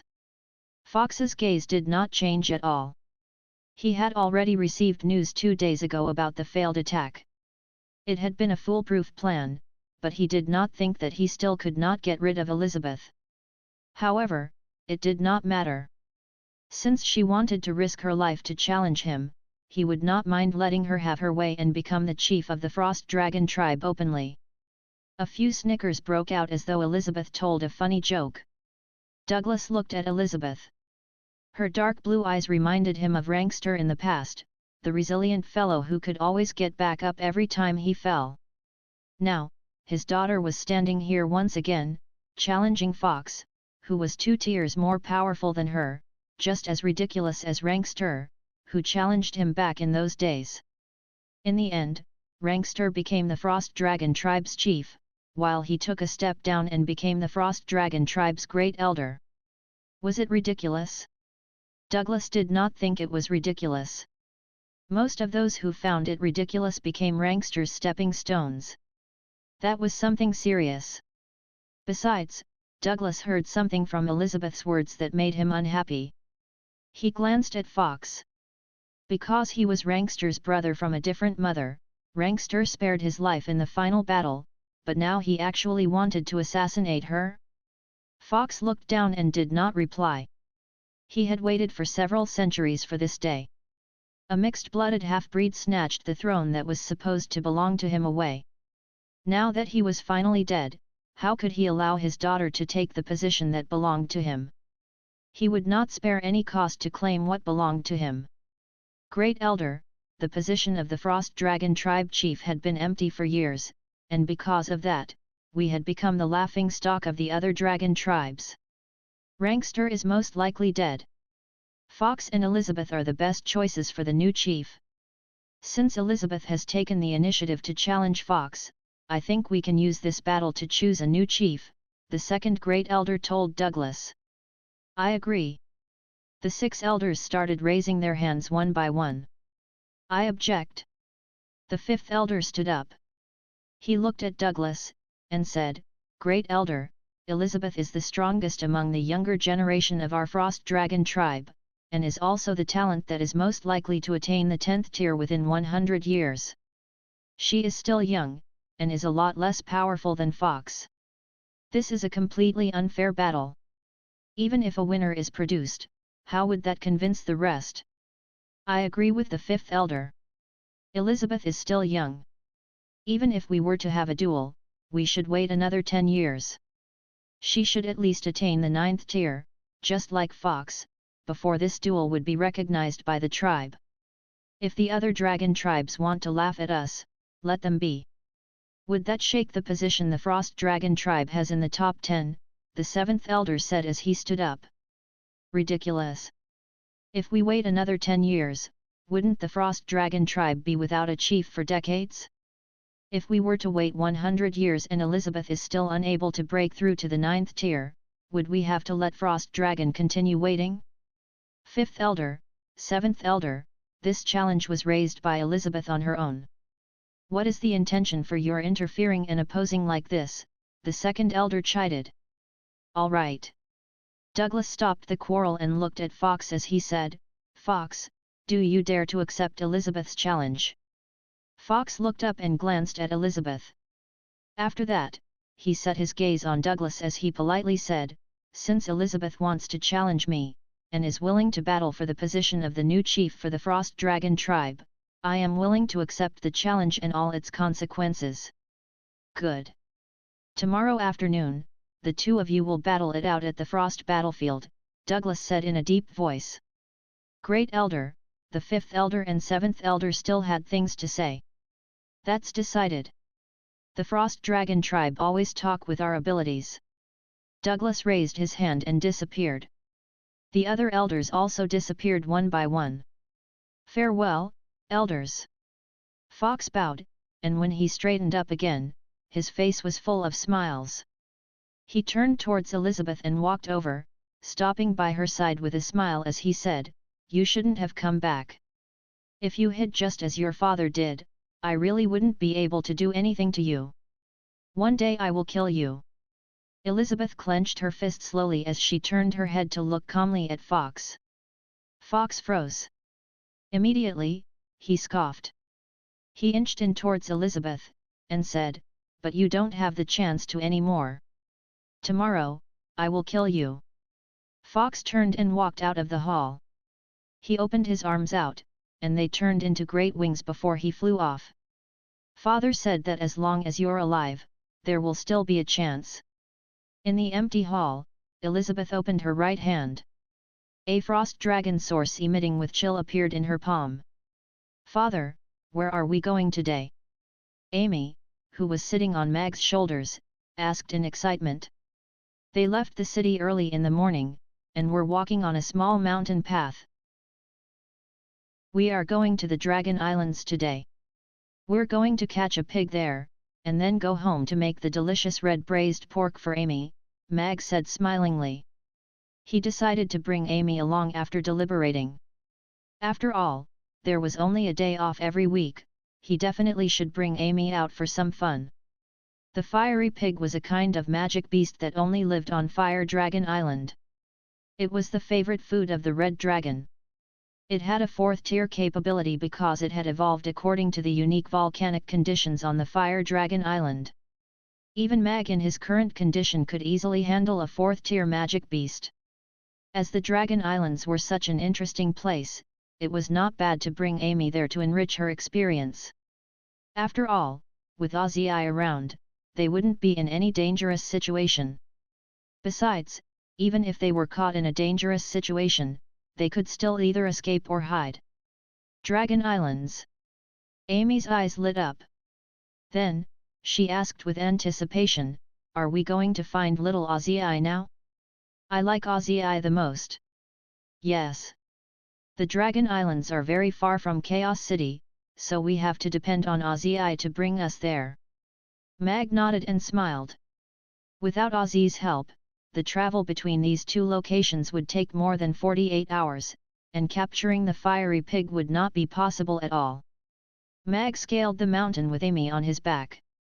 When they were about halfway up the mountain, he and Amy changed their clothes and put on their masks. Then, he got a whistle out from his pocket and blew hard with his mouth. A loud and high-pitched whistling that resembled a certain bird could be heard. A moment later, a purple-striped griffin flew out from a cave at the top of the mountain, and then swooped down vertically. It flew around Mag and Amy happily for a while before it landed lightly on the ground, and rubbed against Mag's hand with its head. Amy extended her little hand smilingly, and said, "Good Griffin, Ozzy. Come, let me touch your head." A hint of wariness appeared in Ozzy's eyes immediately, but he swiftly extended his head over when he saw Amy's smile slowly disappearing, as if he would be whacked on his head if he was a second slower. Amy stroked Ozzy's head while she smilingly said, "Good Griffin." Ozzy's expression had also changed from wary to enjoyment. He even flipped over to reveal his tummy. "You're a 10th-tier Griffin, shouldn't you behave with a little more composure?" Mag said with a little resignation, but he soon smiled after seeing the two of them having such fun. "All right, we need to get going now. The Dragon Islands are rather far." Mag smiled and carried Amy up. Ozzy flipped over again and Mag climbed onto his back. His strong wings spread out, and they took off straight into the sky. They were flying exactly southward. The Dragon Islands were located south of Chaos City. The wilderness filled with all kinds of magic beasts in between them was like a natural barrier that stopped most people from getting to the Dragon Islands. Giant dragons were not interested in opening up the wilderness. The Dragon Islands were full of resources, and were the richest land on the Norland continent. Looking down from the sky, they could see huge magic beasts hunting in the wilderness and also the teams of mercenaries hunting and killing the magic beasts. Magic beasts, too, were hunting and killing the mercenaries. Scenes like this continued to take place endlessly in the wilderness. The roles of the hunter and the hunted could easily be reversed, but the adventurers and mercenaries continued to venture into the wilderness so they could reap the great rewards that came with the extreme danger. The farther out they went into the wilderness, the less mercenaries they saw, and the number of strong auras began to increase. Mag could sense the auras of a few 9th-tier magic beasts. There was even an aura of a 10th-tier magic beast which let out a frustrated roar when Ozzy flew past it. It was extremely territorial. Wow, there are actually so many magic beasts in the wilderness, and they all looked like little ants from here. Amy looked below curiously from the griffin's back. Then, she patted the griffin's back and instigated, "Little Ozzy, let's fly closer to see how they look like." Ozzy swooped down straight away after he didn't see any objections from Mag. He flew very close to the dense forest, and then twisted and turned as he flew across the narrow canyons. He zoomed past the head of a 9th-tier magic beast and hooked a 10th-tier giant python up as he flew through a forest. The antics made Amy cheer. "He's great with kids." Mag looked at the giant python that finally gave up chasing after them after it smashed half a mountain with its tail, and then shook his head. He was antagonizing all kinds of magic beasts and zipping across all types of dangerous terrain. The entire journey was full of excitement and without a single dull moment. Of course, all these were possible due to Ozzy's 10th-tier power and second-to-none speed. Otherwise, seeking out trouble like this, even a 10th-tier expert could suffer great injuries. The land became the blue sea about 2 hours later. Amy's eyes lit up as she happily said, "Wow, there's so much water." "Father, is this the sea you were talking about? It's so blue and beautiful." "Yes, this is the sea." Mag nodded. The endless sea broadened one's mind. "Are there mermaids in this sea? Can we meet them?" Amy asked curiously. "Maybe there are. But it's not easy to see the mermaids." Mag smiled. "Let me try calling them."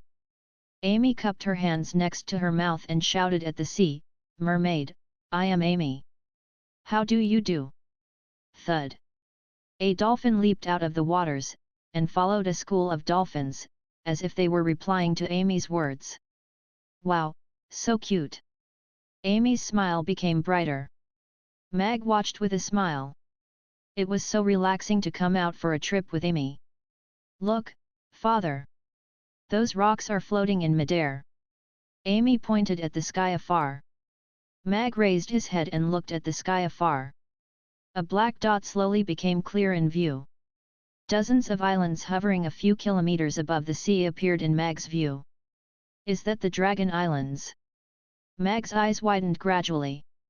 Even though Mag had already seen many extraordinary things after he came to this alternate world, he was still shocked to see the giant island surrounded by a fog in the midst of those hovering islands. "Can we go up there to take a look?" Amy turned and looked at Mag expectantly. Roar. A dragon's roar could be heard. Then, a giant dragon with a 100-meter wingspan flew over their heads and disappeared among those islands. "Of course, that was our destination for this trip." Mag smiled and nodded. He patted the griffin's back gently. "Maintain a low profile, Ozzy. It will be the best not to let the giant dragons discover us. Let's go to Red Dragon Island." "Howl," Ozzy growled softly, then spread his wings, and flew toward the Dragon Islands. He avoided the narrow and sharp rocks below them and dived into the fog. Dozens of huge hovering islands, sights and sounds of giant dragons everywhere, and the aura of the strong. This was the Dragon Islands, the settlement of the strongest race on Norland continent. Ozzy glided past the exterior. A red, smoking island not too far away began to appear in Mag's view. 965 We hit it with a club from the back and then drag it away. The family of Red Dragon Jensen was found guilty of disorderly behavior and committing a serious crime against public safety with conclusive evidence. Their sentences will be carried out concurrently. Their penalty is 3 years of imprisonment in the Basti prison and being banned from entering Chaos City for 3 years after the completion of the imprisonment. Inside the Grey Temple, the judge announced the sentence publicly. We don't belong to Chaos City. You have no right to punish us. I want to see your city, Lord. Have you thought about the consequences if you do this? The Red Dragon tribe is not going to accept this kind of punishment. Jensen shouted hysterically, and the chains on his body jingled loudly. A hint of panic also flashed through the faces of Chown and his mother. The trauma of almost getting killed the day before was still there, and now they were going to be humiliated by 3 years of imprisonment. To noble giant dragons, this felt no different from death sentence. The laws of Chaos City are established to protect the Chaos City residents' safety. Once you step into Chaos City, you have to obey the rules regardless of your race and status. If the Red Dragon tribe has any complaints, you are welcome to bring it up to Chaos City. But, this would not have any effect on the verdict. Your objection is moot, the judge said calmly to Jensen before he turned and left. Knights from the Grey Temple stepped forward and escorted the 3 red dragons away to Basti prison. They would be spending 3 years there. Since it was only for reformation, they wouldn't die, but they would definitely suffer. Chown finally broke down as he cried, and said, I was wrong. I shouldn't have dined and dashed. I will never dine and dash ever again. Wu, one of the knights in charge of escorting them mumbled, you guys actually dared to dine and dash at Mamie restaurant. You must be sick of living. Inform the Red Dragon tribe not to waste their time and effort. It would be a 3 years sentence, and not a day shorter. Also, tell them it was already very lucky that they survived an altercation with the Lord of Ice and the Lord of Fire. Don't antagonize Mamie restaurant ever again if they don't want their tribe to be exterminated totally. It would be a hassle to clean up their bodies, Brandley told a staff member outside of the court. Yes. That staff member acknowledged and left quickly. Chown. Look at me. As true Red Dragons, we will not lose our pride and ideals because of this kind of event. A mere 3 years' time is only equivalent to a nap for us giant dragons. You should remember this humiliation. When you are strong enough in the future, return this humiliation to them in double, Jensen shouted at Chown, who slumped in a corner with a depressed look, in a deep voice. Chown was still a little depressed as he softly said, but father, the chest of treasures that you gave me is, all gone. The mother dragon stroked Chown's head as she smiled, and said, silly boy. That's only one small chest of treasures. In the extreme long lifespan of a giant dragon, you would be able to collect far more treasures than that. After we get back to Red Dragon Island, Father will give you a bigger chest of treasures. Why yes, Jensen said with a forced smile. That's wonderful. I will be having treasures again. A hint of surprise appeared in Chown's eyes. Fire Dragon Island was situated at the periphery of the Dragon Island archipelago. The Fire Dragon tribe was not a very powerful tribe among the dragon tribes, so they had lived at the border area of the Dragon Islands for many years. However, even the Red Dragon tribe, which ranked last among the tribes, still had a 10th-tier giant dragon. This proved that as a whole, the dragon tribe was powerful. They had the largest number of top powerhouses. A towering active volcano stood in the center of Fire Dragon Island. Hot lava was spilling out of the crater continuously. The entire Red Dragon Island looked grey due to the volcanic ashes. Visibility was low, and the smell of sulfur and ashes floated in the air. The purple-striped griffin landed quietly at the northwestern side of the active volcano. The griffin had concealed its aura during the journey, so it wasn't discovered by any giant dragons. His extreme consciousness also allowed him to avoid all potential enemies, so he had reached the destination without a hitch. Mag had bought 2 anti-dust respirators from the system to wear under their face masks before he heaved a sigh of relief. This environment was totally uninhabitable for humans. "Father, where is the piggy we are looking for?" Amy jumped down from the back of the griffin and looked curiously around her. "It should be living around here." Mag began to look around too. The fiery pigs were only found on Red Dragon Island. They loved the heat and fed on volcanic ashes. They were the red dragon's favorite food. They were semi-wild and semi-domesticated, so there should be plenty of them around. Roar! Right at this moment, 2 dragons' roars came from the sides. Mag carried Amy up and hid behind a giant rock, with Ozzy quickly following suit. He kept his wings in order to look inconspicuous. 2 little red dragons flew down from the top of the volcano, swept past Mag's head, and then dived downward. Soon after, a commotion could be heard from down below. The ground was shaking slightly as if a herd of big animals was being chased. 2 smelly dragons. "Father, are we going to take care of these smelly dragons too?" Amy's eyes lit up instantly with anticipation. "No. We are not here to seek a fight today." Mag shook his head. He smiled, and continued, "Although they all look like one another, these 2 little red dragons didn't do anything wrong. Hence, we cannot simply beat them up, or we would be no different from the smelly dragons." "Is that so?" "Amy understands, then." Amy nodded as if she wasn't very convinced. Suddenly, her eyes widened and she pointed to the front. "Father, look! Are they holding on to the piggy that we came for?" Mag looked at where Amy was pointing, and his eyes widened too. Wasn't that huge pig in flames that was in the grasp of the 2 red dragons' claws their agenda of the trip fiery pig? So, it lived down there. Mag was thinking about something as he led Amy down the volcano.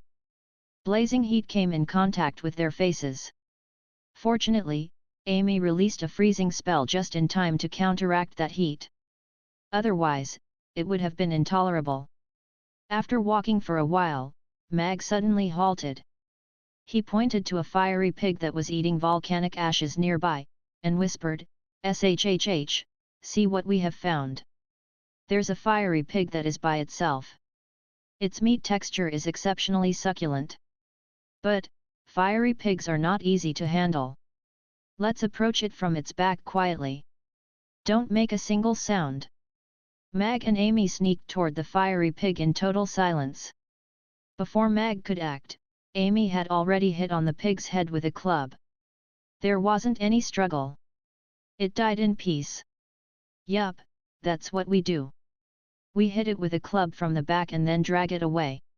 Away. Mag couldn't even feel the intense heat from the fiery pig before it was all over. "Father, are we roasting or boiling this pig to eat?" Amy asked as she looked at the pig that Mag was dragging with anticipation. "We are going to make red braised pork with this pig. It's a different cooking method from roasting and boiling." "I'll make it for Amy once we get back to the restaurant," Mag replied with a smile. This fiery pig weighed about 150 kilograms, and its whole body was covered in blood-red fur. It had a pair of sharp white fangs. Its fur was longer than a boar's, and its body was also slimmer. The system was indeed very particular. Just to make a red braised pork dish, the main ingredient had to be a 4th-tier magic beast that only lived on Red Dragon Island. If they finished all the fiery pigs on the island, the red dragons would cry. Of course, Mag wouldn't feel guilty, as he didn't like Red Dragon Island at all. Mag grabbed the pig and climbed back to the middle of the mountain with Amy. As they prepared to leave, they heard a conversation coming from the other side of the mountain. Mag and Amy sneaked across and poked their heads out to have a look. It was the 2 red dragons that had caught a fiery pig earlier. They were eating the pig and talking at the same time. "Have you heard about it? Chown, that idiot, brought his parents to smash a restaurant in Chaos City yesterday, but they lost the fight and got arrested. Nobody knows when they will be released. Ha ha ha. Chown, that silly boy. It's not surprising that this happened to him.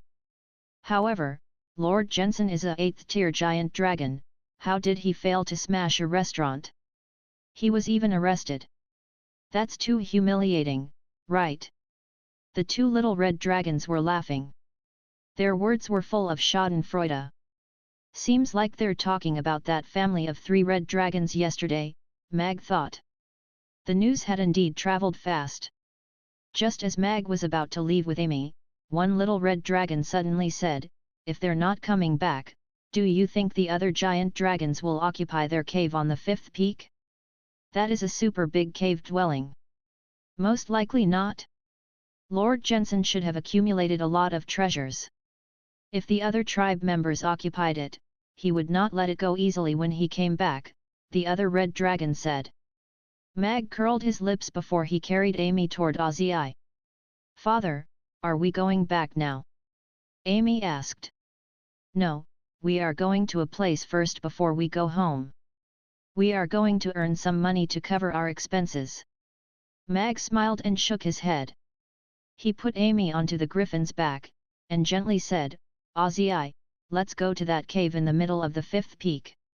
Ozzy spread his wings and dived downward like an arrow shooting straight at the entrance of the cave in the middle of the 5th peak. Pop! The sound of hitting a barrier could be heard at the cave's entrance, but it didn't affect Ozzy in any way. The passageway in the cave was very spacious and wide. Even Ozzy with his 100 meters long wingspan one could walk along it easily. Luminous pearls that were inlaid on the stone walls shone brightly down on the passageway. There was a resplendent great hall at the end of the passage. Valuable gemstones were left around casually. The refractive radiance from them could easily blind a person. Wow! There are so many gemstones. Amy looked around with bright eyes. "System, I would like to deposit some stuff with you." Mag curled his lips slowly. This trip would be totally worthwhile after he kept all these gemstones. "Host, your behavior is immoral. This system is a righteous system, and would never collude with you to do such an action that is against morality and the law," the system said solemnly. Mag casually picked up a blue gemstone to inspect as he said, "Say it. What's the storage fee for 1 cubic meter? I won't pay more than 500 copper coins." 499 copper coins, the system replied weakly. "Deal." Mag put down blue gemstone casually and nodded. There were even more gemstones in this hall than in the chest which Amy had seized. However, this shouldn't be all of the collection of 2 8th tier dragons. Mag walked around the hall, and then he pushed away the huge golden chair on a platform. A hidden passage appeared. Mag and Amy walked into the passage. After they removed a metal door violently, they saw a rather big treasure vault. There were so many piles of gold and gemstones that Mag felt overwhelmed. "System, keep them away. Don't even leave a luminous pearl behind. I'll give you another 1,000 copper coins as the demolition fee." Mag nodded happily before he carried Amy up and walked out. "Host, you're going a little overboard," the system said quietly. "Overboard? He has to pay for his sins eventually. I'll take it that I am collecting payment on behalf of all the restaurant owners whom they had dined and dashed on before," Mag said righteously. The purple-striped griffin flew out of the cave, and there were only holes left in the resplendent dwelling. Not a single luminous pearl was left behind, and even the huge golden chair was removed. "Ever since I received my first treasure from your grandfather when I reached adulthood, my treasures have increased consistently over the past hundreds of years. This kind of fun is beyond words. Treasures are my life, and they've become an indispensable part of my life. On Red Dragon Island, my treasures are among the top 10, and they gave me the lofty status in the tribe." Jensen looked at Chown rather self-conceitedly. "Chown, you will inherit my huge treasure one day." "Father, I will do my best." Chown's eyes lit up gradually, and he nodded earnestly. In the Frost battlefield located in the center of Frost Dragon Island, many frost dragons had gathered around. Today, on this frost battlefield, Elizabeth and Fox would vie to be the new leader of the frost dragon tribe. This was a very important matter to the frost dragons, and thus all of them had gathered here. The post of the tribe leader had been vacant for 3 years, so electing a new leader was what everyone had hoped for. However, this duel was rather controversial for the frost dragon tribe. Although Elizabeth was the strongest among the younger generation, her capabilities were still 2 tiers away from Fox's. 7th tier vs 9th tier. This was not a fair duel. Silence. Douglas appeared on the platform, and his voice reverberated throughout the entire Frost Dragon Island. He spoke to all the dragons in a deep voice.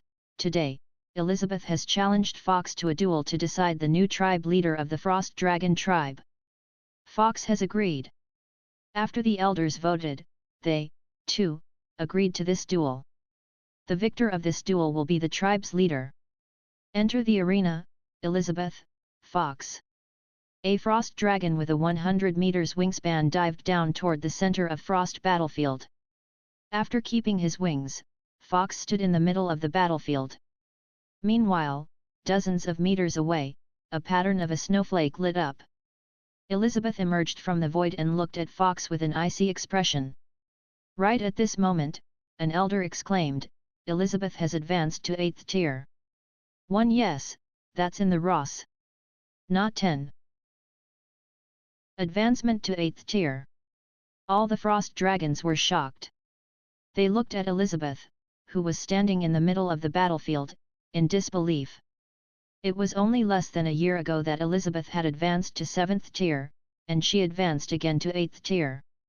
This advancement speed was simply too shocking.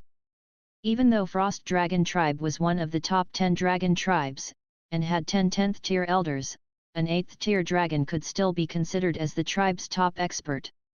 None of the frost dragons below 200 years old had advanced to 8th tier successfully. But now, at the age of 19, Elizabeth had advanced to 8th tier. She had exhibited her shocking and terrifying talents. This reminded people of that legend that had created havoc amongst the frost dragon tribe Rankster. And Elizabeth was his daughter. A 8th tier giant dragon who was only 19 years old. It was very difficult to imagine the heights that she would achieve. Would it be the same as her father? Or, surpassing her father? Commotion broke out in the frost battlefield. How could this happen? The second elder exclaimed. Elizabeth had advanced to the 8th tier overnight. This was simply too unbelievable. All the elders looked shocked. It was a good thing that a genius had appeared in the Frost Dragon tribe, but Elizabeth was going to enter into a death match with Fox now. It was inevitable, and nobody could predict the outcome. Is it the Frost Dragon source? Rankster had indeed left something for Elizabeth. However, this lass is too impatient. If she had waited for another 10 years and challenged Fox after she advanced to 9th tier, the odds would have been better. Douglas looked at Elizabeth with a hint of regret in his eyes. Elizabeth, I'm very amazed by your talent. You even remind me of your father. Fox looked at Elizabeth. But the amazement in his eyes was quickly replaced by a sarcastic look. However, it's a pity 8th tier is still 8th tier. You may never find out the difference between the 8th tier and 9th tier. Elizabeth looked at Fox, and calmly said, if I lived to be 500 years old, I wouldn't be a mere 9th tier. Very well. I hope you won't regret your decision today. You have no chance to live beyond today, Fox said with a cold expression. He raised his hand, and the space around Elizabeth was surrounded by ice and snow instantly. Just like a cage, it shrunk toward Elizabeth in the center rapidly. A glow appeared in between Elizabeth's eyes. With a serious expression, she waved her left hand across the ice wall in front of her. As if a sharp knife had sliced across the seemingly indestructible ice wall, a breach appeared immediately, and Elizabeth walked straight through it. Seems like I have underestimated you. Fox retrieved his right hand. He spread his hands and transformed into a giant frost dragon with a 100 meters wingspan. He flapped his wings and took off into the air. He then opened his mouth and spat out numerous icicles at Elizabeth, who was right below.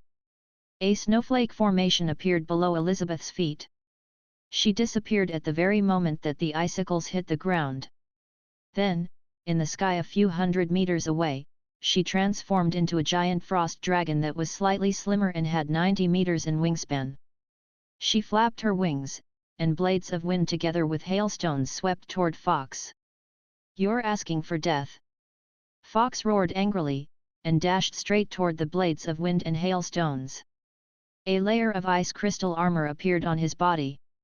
Ding, ding, ding. A series of sharp tingling ensued, and a layer of the ice crystal armor on Fox was removed. He dashed forward abruptly without a scratch to his body. He appeared in front of Elizabeth in the blink of an eye. A cold silver gleam appeared on the dragon's sharp claws. They scratched at Elizabeth like sharp swords. Elizabeth turned gracefully, trying to avoid them. However, Fox apparently had the upper hand in speed. He left 3 bloody scratches with his claws on her back.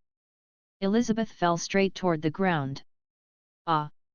Cries sounded on the frost battlefield. Was this duel going to end so soon? However, when Elizabeth was going to touch the ground, her wings spread out again. She turned around very close to the ground. Chanting sounds could be heard throughout the battlefield. The snowflakes suddenly disappeared as if time was frozen, and even the expression on everyone's face seemed to freeze at that moment. Then, numerous icicles appeared above Fox's head and rained on him like a storm. Splat! The sharp icicles pierced through the thick armor and embedded themselves in the skin. Fresh blood splashed around instantly. A pained expression appeared on the smug face of Fox. He swayed and quickly evaded the icicle rain. He then flipped and shook off the icicles on his body, and stared at Elizabeth with a vicious look. Impressive! Cheers erupted in the dragon crowd. Elizabeth's counterattacks were impressive. Under the circumstances where there was an obvious difference in their capabilities, it was already very outstanding that the counterattacks worked. Blood was already spilled on Frost battlefield during their first clash. This duel was definitely going to be exciting. And this clash had also kicked off the duel. Elizabeth and Fox began to attack each other madly. Icicles and ice blades were flying around. It was an absolute clash of violence. Warm blood splashed everywhere on the Frost battlefield. The Frost dragons were ignited, and their cheers could be heard throughout the Dragon Islands. "What is so lively over there?"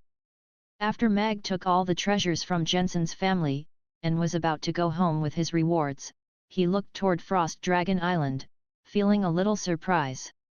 "Father, let's go and have a look." Amy was equally curious as well. She loved to watch a scene of bustle the most. Mag deliberated for a while, and then nodded. "All right. Ozzy, try to fly a little higher." "We don't have to enter Frost Dragon Island's airspace directly," Mag said to Ozzy before he said to the system in his heart, "System, give me 2 high-power telescopes. The higher the power, the better." The purple-striped griffin flew toward the sky. He eventually flew so high that it was hard to spot them from Dragon Island. Normal giant dragons also wouldn't fly to this height. "Great, we shall hover here." Mag took out a small telescope and gave to Amy. Amy turned it around and placed it in front of her eye. She looked at Mag, and exclaimed, "Father, how did you become so small?" "Amy, you're holding it the wrong way up." Mag turned the telescope around for Amy with a smile and pointed downward. He, too, held one and looked down. Amy had finally grasped how to use the telescope. She looked down, and quickly exclaimed, "Wow! There are 2 dragons fighting. But, why does that white dragon look so familiar? It resembles Big Sister Elizabeth." "It does not resemble her, it is her." Mag looked at the 2 frost dragons in the midst of a battle at the center of Frost Dragon Island. Among them, the long and slender one had a clear snowflake on her head which could not be found on the other frost giant dragons. They are the same dragons, why are they fighting? Amy asked. Maybe they are in a duel for something. Mag looked at the frost dragons around them. This seemed to be an open battle. However, he could not guess what it was for. The battle was very cruel. Both frost dragons were covered in gashes, and fresh blood stained the white frost battlefield red. Both parties were seriously injured. However, this battle seemed to be coming to an end. Elizabeth's opponent was obviously a little stronger than her. With a whack of his tail, he sent her crashing from the sky into the depths of the ice. Although she spat out an icicle which managed to pierce that giant frost dragon's wing before she crashed onto the ground, Elizabeth, who was lying on the ground motionless, was obviously more seriously injured. In a flash of light, she transformed back to the human form and struggled to get up. The cheers at the frost battlefield had already stopped. The frost dragons had their eyes fixed on Elizabeth, who was laying in a pool of blood, as she struggled to stand, their gazes filled with admiration. This was not a fair duel. Elizabeth, who'd just reached the 8th tier, was up against Fox, who was a full 9th tier. However, she made the battle seem as though they were of equal power. If they had not seen the battle today, no one would have believed that a battle between an 8th tier and a 9th tier would look like this. Although Elizabeth had shocked everyone with her abilities and resilience, the difference in power still dictated the winner of this battle. Frost Dragon Fox pulled the giant icicle out of his wing with a claw and threw it aside. He looked with an icy smile at Elizabeth, who was lying in a pool of blood, and said, "You will never win against me. I am the rightful chief of the Frost Dragon tribe. Now, I will take back what your father took away from me." Elizabeth managed to sit up, and she looked at Fox as she scoffed, "Back then, you were not fit to be the chief of the Frost Dragon tribe. Now, you are still not fit to be one, just like how you will never dare to challenge the Great Elder. Back then, my father dared to, and now, I dare to. But you'll never dare to do it. Shut up. I'm going to kill you now." Fox howled a little hysterically. He opened his mouth, and a ball of glowing crystals started forming inside. Many of the onlooking frost dragons turned their heads aside, unwilling to watch this scene. This was a life and death battle that both parties agreed on. Even the Great Elder had no right to interfere. The 5th Elder stood up and agitatedly shouted at Douglas, "Great Elder, Elizabeth might be the pillar of support for us, Frost Dragons, in 1,000 years. We cannot watch her die just like that. We can never find someone as good as her in the younger generation. Great Elder, do you want to watch as the hope of the Frost Dragon tribe dashes just like that?" The 7th Elder looked at Douglas with pain as well. "Do not forget that this is a life and death battle that Elizabeth suggested. Interfering right now is going against the rules of the Frost Dragon tribe," the 2nd Elder said coldly to the 2 elders. Douglas looked at Elizabeth with his brows tightly knitted together, without saying a word. "Father, let's help big sister Elizabeth. She looks really pitiful, and she's our customer." Amy tugged at Mag's shirt as she pleaded. Mag, who intended to pass by just like that after watching the show, hesitated for a while after hearing Amy's words. In the end, he nodded. "Then let's have a heavenly pig descend from the sky." Mag watched on for a while with his binoculars before throwing the fiery pig that was hanging on the griffin's tail down. "Amy, hide under my cape and hold me tight.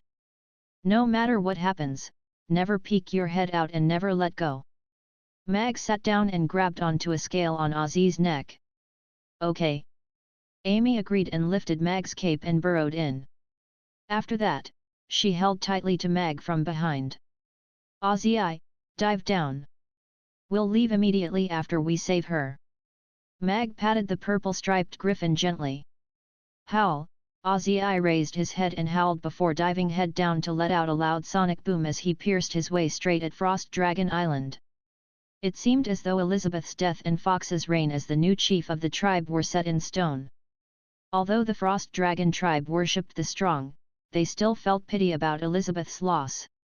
As Rankster's only daughter, her strength and resilience were admirable. However, even the Great Elder was unable to go against the rules. Who else could save her? Elizabeth sat in the pool of blood and watched as Fox accumulated his power for the final blow. The image that surfaced in her mind was not her father, whom she had been searching for, but Yabimiya. That fool! I haven't told her explicitly yet. I wonder if she would continue keeping the ring and not open it. Perhaps that would be the case. She's so stupid, but I guess that would be good. At least she can continue living comfortably. Elizabeth thought to herself. To hell with you. From today onwards, I am the chief of the Frost Dragon tribe. No one will be able to stop me anymore. Fox looked at Elizabeth as hysteria danced in his eyes. The glow in his mouth was already very blinding. Since no one would be able to stop him, he could enjoy this very moment as much as he wanted. Wow! Look, what's that falling from the sky? A little dragon exclaimed amidst the crowd of dragons. Several giant dragons looked up and saw something as red as fire fall from the sky, and were all astonished. It's going at Fox. What a terrifying speed, another giant dragon exclaimed quickly. That thing was just like a meteor, falling at a horrifying speed towards Fox, who was suspended in mid-air. What? Fox could also feel that thing that was coming down from above. However, before he could turn his head, that thing had already landed on his back. Crack! The crisp sound of bones shattering resounded. The frost dragon that had a wingspan of more than 100 meters fell straight down from the sky, crashing into the ground as though it was hit by a huge hammer. Boom! The earth shook and ice fragments flew everywhere. If I wasn't mistaken, that seemed like a flying fiery pig. A frost dragon gulped in disbelief. The entire frost battlefield fell eerily silent. Bam! A voice broke the silence and a black dot started appearing in the dragon's vision. In an instant, it had already appeared above their heads, and a griffin appeared before them. That's... The frost dragons all stared wide-eyed in disbelief at that purple-striped griffin. A purple-striped griffin. The 10 elders all shot up, their faces full of caution. I am saving this dragon, a deep voice said. That voice was not loud, but every frost dragon could hear it clearly. Fox, who'd been preparing to deal Elizabeth the final blow, smashed a hole in the ice, lying motionless. That was not a warning, but a declaration. It was a declaration of whom Elizabeth's life belonged to. Alex. A legendary name flashed past their minds. The dragon's eyes all widened in shock and disbelief. Alex, whose name traveled far and wide around the Norland continent because he killed dragons, was thought to be the most dangerous knight by giant dragons. All the giant dragons who died under his sword were well known. Although most of them were the scums of the Dragon Islands, they were all very capable giant dragons. However, none of them was able to escape Alex's clutches. Even the giant dragons who thought very highly of themselves had to admit that the man was very powerful. To the frost dragons, this strength was even clearer just 5 years ago. At this very same frost battlefield, Alex defeated the most powerful of the frost dragons, Rankster. All the giant dragons of the frost dragon tribe were there to watch that battle. They saw with their eyes as their leader fell in defeat. Alex's prowess was enough to leave all the giant dragons feeling helpless. At that time, the man was riding on this purple-striped griffin. Now, he was back. Howl! A loud and unique call resounded with an ear-piercing blast. In a flash, the purple-striped griffin appeared on the frost battlefield. It spread its wings and flew along the circumference of the battlefield, bringing along a strong gale that forced the frost dragons back a few steps. At last, it landed lightly beside Elizabeth. The purple-striped griffin was glowing with a dazzling purple-gold gleam under the sun. Its domineering stance made all the giant dragons' hearts skip a beat. It was just a ride, but it had such a strong presence and aura. On the back of the griffin sat a tall figure. That legendary long sword was right beside him. Although he had a mask on, all the giant dragons were sure that he was Alex. Frost Battlefield was completely silent. All the frost dragons looked uneasily at Alex. What was he here for at Frost Dragon Island after 3 years? Fox, who just defeated Elizabeth and became the new chief, was hit by a fiery pig, and no one knew whether he was dead or alive. Without Rankster in the Frost Dragon tribe, who would be able to stop him? Alex. Elizabeth also looked at the figure sitting on the purple-striped griffin in disbelief. She'd thought that she was about to die in the hands of Fox, but she had not thought that she would be saved by Alex, whom she always saw as her archenemy, and she was unable to wrap her head around the situation. To her, Alex had always been the reason why her father became down and disappeared and her mother gave in to depression. To her, the biggest motivation to train was so that she would be able to defeat Alex one day. 3 years ago, Alex's sudden death had been a huge blow to her. It had even caused her to lose the goal for her hard work for a period of time. However, Alex's sudden reappearance some time ago had made her regain the passion and will to train once again. But right now, before she had reached the stage where she could challenge him, he was going to save her? Elizabeth looked at that silhouette complicatedly. She did not want to die, because there was still a lot of things she wanted to do. One of them was to win against this man right before her. I think that was a little too much? Mag thought to himself a little embarrassedly when he felt the atmosphere freeze. He took a look at the fiery pig that was smashed, then at the unconscious fox, and decided that he had to say something to break the ice. "This is your new chief? Seems a little terrible." The frost battlefield was still silent. All the frost dragons glared at him with fire in their eyes, but none of them dared to speak. The chief of the Frost Dragon tribe being hit unconscious by a fiery pig falling from the sky would probably become the joke of the Dragon Islands if word was to get out. Douglas took a step forward and looked at Mag with a frown as he bellowed, "Alex, you came without an invitation and interfered with our Frost Dragon tribe's duel for chief's position. Is this a declaration of war against the Frost Dragon tribe? She's the daughter of an old friend. Since I have seen it, I cannot just stand by and watch. Since you all want to watch her die, then I shall take her with me," Mag said to Douglas. After that, he swept a glance at the 10 elders at the elevated platform, and calmly said, "Who dares to stop me?" All the Frost Dragon elders' faces turned bright red immediately. However, as they looked at Mag, who was sitting tall on the purple-striped griffin, none of them dared to step forward. Douglas's brows were tightly knitted, but he did not say anything, either. "Ozzy." Mag patted the purple-striped griffin lightly.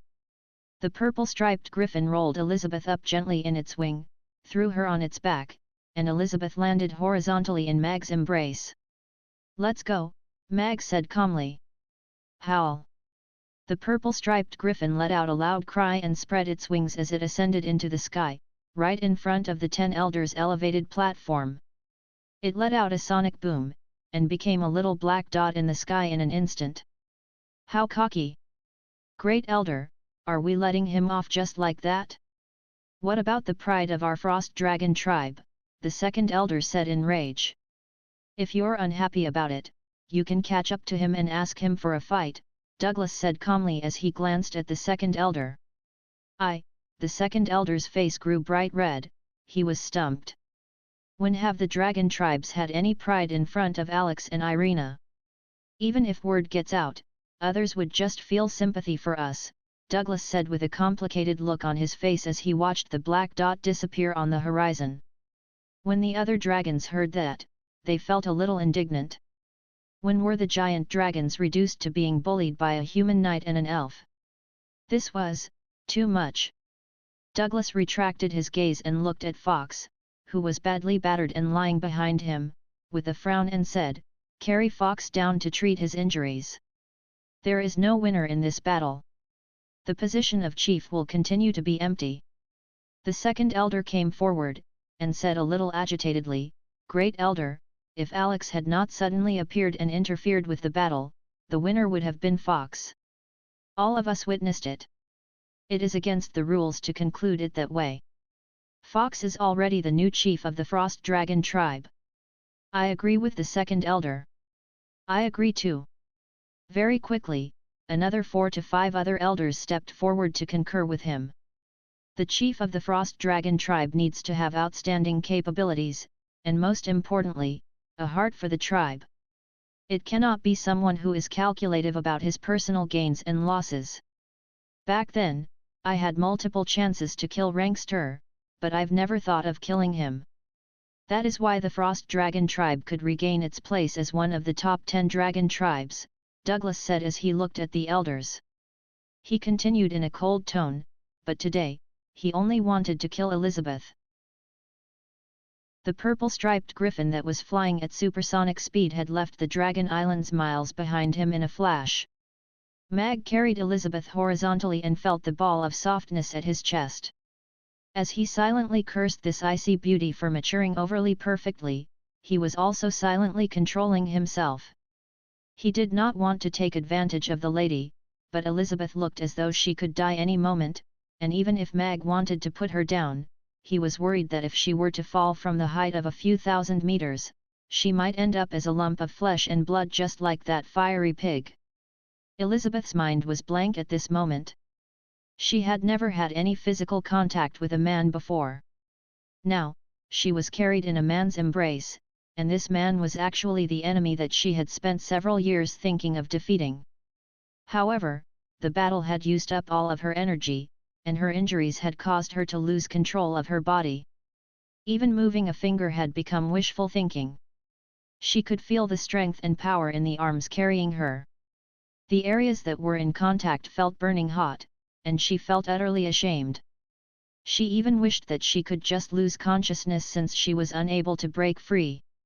Wait, don't lose consciousness first. Do you have anywhere you can hide?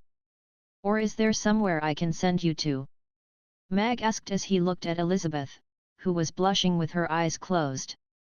Although he had saved Elizabeth, Mag was unable to bring her back straight to Mamie Restaurant. That would be equivalent to telling the entire world that he was Alex and he had opened a Mamie Restaurant in Chaos City. However, Elizabeth's injuries were too serious.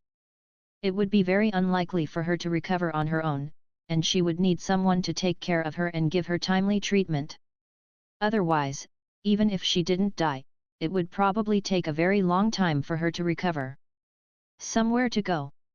Elizabeth opened her eyes again and looked at the blue sky. Since young, she did not seem to have any friends. Other than Frost Dragon Island, there didn't seem to be anywhere she could go to. Isn't there a place I can go to in this vast land? A hint of self-mockery and loneliness flashed past Elizabeth's eyes.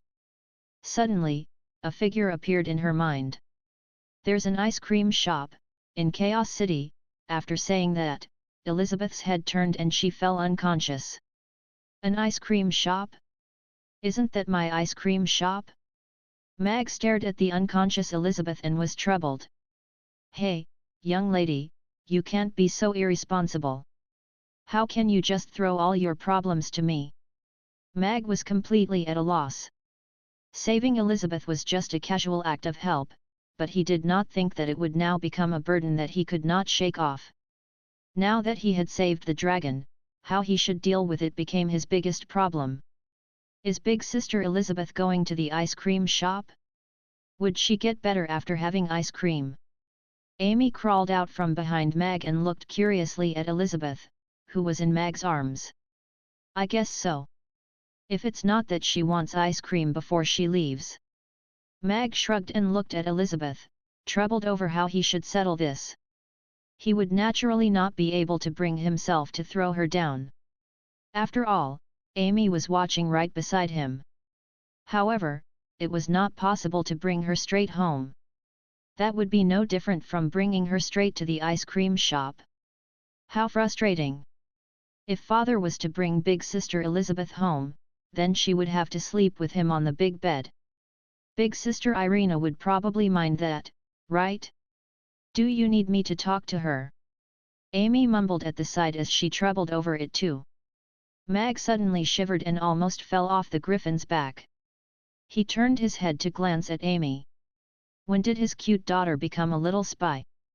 Besides, she was the kind that would write her own script and add her own scenes. No, no. Father would never bring any woman home to spend the night, Mag stated his stand very seriously. Then doesn't big sister Shirley count? Amy asked with a blink. Mag, I'm not bringing anyone home to spend the night, Mag said, a little at a loss for words. This little fellow was getting harder to deal with. Sometimes, it even felt as though he did not know how he should handle it. However, Amy's words gave Mag an idea. It would obviously be impossible to bring Elizabeth straight back to the ice cream shop. However, Mia and the rest were living in the ice cream shop right now. He could hand Elizabeth over to Yabimia to care for. Judging by how kind she was, she would definitely not leave her to die. Mag had always been very reassured to hand any task to Mia. System, I need some medical equipment for stopping bleeding and sewing up wounds. The idiot-proof kind. Her injuries are too serious. If we don't stop the bleeding in time, she might not be able to last till nightfall when we enter the city, Mag said inside. He looked left and right before signaling to Ozzy to land at a mountain of rocks. After laying Elizabeth flat on a large piece of flat rock, Mag pulled out the medical box that the system had just sent over from behind the rocks. He carefully read the manual that surfaced in his mind before pulling out a pair of scissors, getting ready to cut Elizabeth's clothes up to treat her wounds. She had several wounds on her body, but the most serious ones were the ones on her abdomen and her back, which were still bleeding. Mag was just about to get started when he saw Amy, who was watching at the side. He quickly explained, "Little Amy, Miss Elizabeth is very seriously injured. If I don't treat her wounds right now, she will die. So I am going to cut her clothes open now so that I can see her wounds and then continue to treat it and stop the bleeding. This is a very pure process." Mm. I believe you, Father. Amy nodded her little head. All right, then I'll get started. Mag heaved a sigh of relief, and began cutting the clothes around Elizabeth's abdomen with the scissors. Father cut big sister Elizabeth's dress up and even ripped it apart, Amy mumbled. Mag's hands shook and the pair of scissors nearly flew off. It seemed like he had better find some time to set this little fellow's mind straight and turn her to his side. After regaining his composure, Mag looked at the bloody wound in Elizabeth's abdomen. It should be a wound pierced by an icicle. Even with the giant dragon's strong ability to heal itself, the wound was still unable to heal. According to the manual given by the system, after sterilizing the wound, he had to sew the wound up with a sewing machine that worked like a stapler, then apply a layer of secret medicinal cream provided by the system, and after bandaging it up, the wound would stop bleeding. After treating one wound in a fluster, Mag moved on to the wound on her back with the exact same steps. There was still some time before the sunset. Mag, who had nothing better to do, treated all of Elizabeth's wounds other than those on her crucial parts. Father cut big sister Elizabeth's dress to shreds, Amy said softly. Nightfall. After making sure that the ice cream shop was cleaned thoroughly, Yabimia turned off the lights and locked the doors. She and Babla went around to the back of the shop, and climbed upstairs via the staircase along the wall. What's that? Babla said warily. She halted and pulled Yabimia to a stop as she looked at a black shadow lying at the entrance. Seems like a person. Yabimia was also a little taken aback. She sized up that black shadow carefully. It's not moving. Is it sleeping? Or it's in a coma? Babla said softly after observing for a while. I'm going to take a look. Yabimia walked over carefully and switched on the entrance's lights. She then lowered her head to look at that shadow. Miss Elizabeth, she said in shock after she saw the face. The person wrapped in the bright red cloak was none other than Elizabeth. Just like the previous time, her face was pale as if she was severely injured. However, they couldn't gauge the severity of her injuries, as her entire body was wrapped in the red cloak. Mia, is she the dragon? She seems to be gravely injured, Babla asked as she checked out Elizabeth. Although she hadn't asked much when Mia brought a dragon back to the dormitory previously, she was still aware of it. Yes, Miss Elizabeth is my friend. Babla, open the door please. I need to carry her in. Yabimia nodded. Then, she squatted down and lifted Elizabeth up gently. Okay. Babla stepped across, took out her keys, and opened the door. Thanks. Yabimia carried Elizabeth in. It seems like someone sent her here? Why is she always sent here every time? Babla stood at the door and gazed around warily before she closed the door with a perplexed look. Father, Big Sister Mia and Big Sister Elizabeth are friends. In this case, we don't have to worry about her anymore, Amy said smilingly on a tree not too far away. Yes, we don't have to worry anymore. Mag smiled and nodded too. Things went more smoothly than he thought. He had successfully thrown his burden, Elizabeth, away. However, Father had cut up Big Sister Elizabeth's dress. Would Big Sister Mia think you're a pervert? Amy mumbled curiously. That was purely for treatment, purely, Mag sighed in his heart. He smiled at Amy. Are you hungry, Amy? What would you like to eat tonight? I wanna eat braised red piggy. Amy's eyes lit up. But she quickly dejectedly said, but, we threw the piggy away. No more piggy for us tonight. It's all right, Father would make that for Amy tomorrow. Let's eat roast duck tonight. The two of us shall eat the whole duck by ourselves, Mag said smilingly.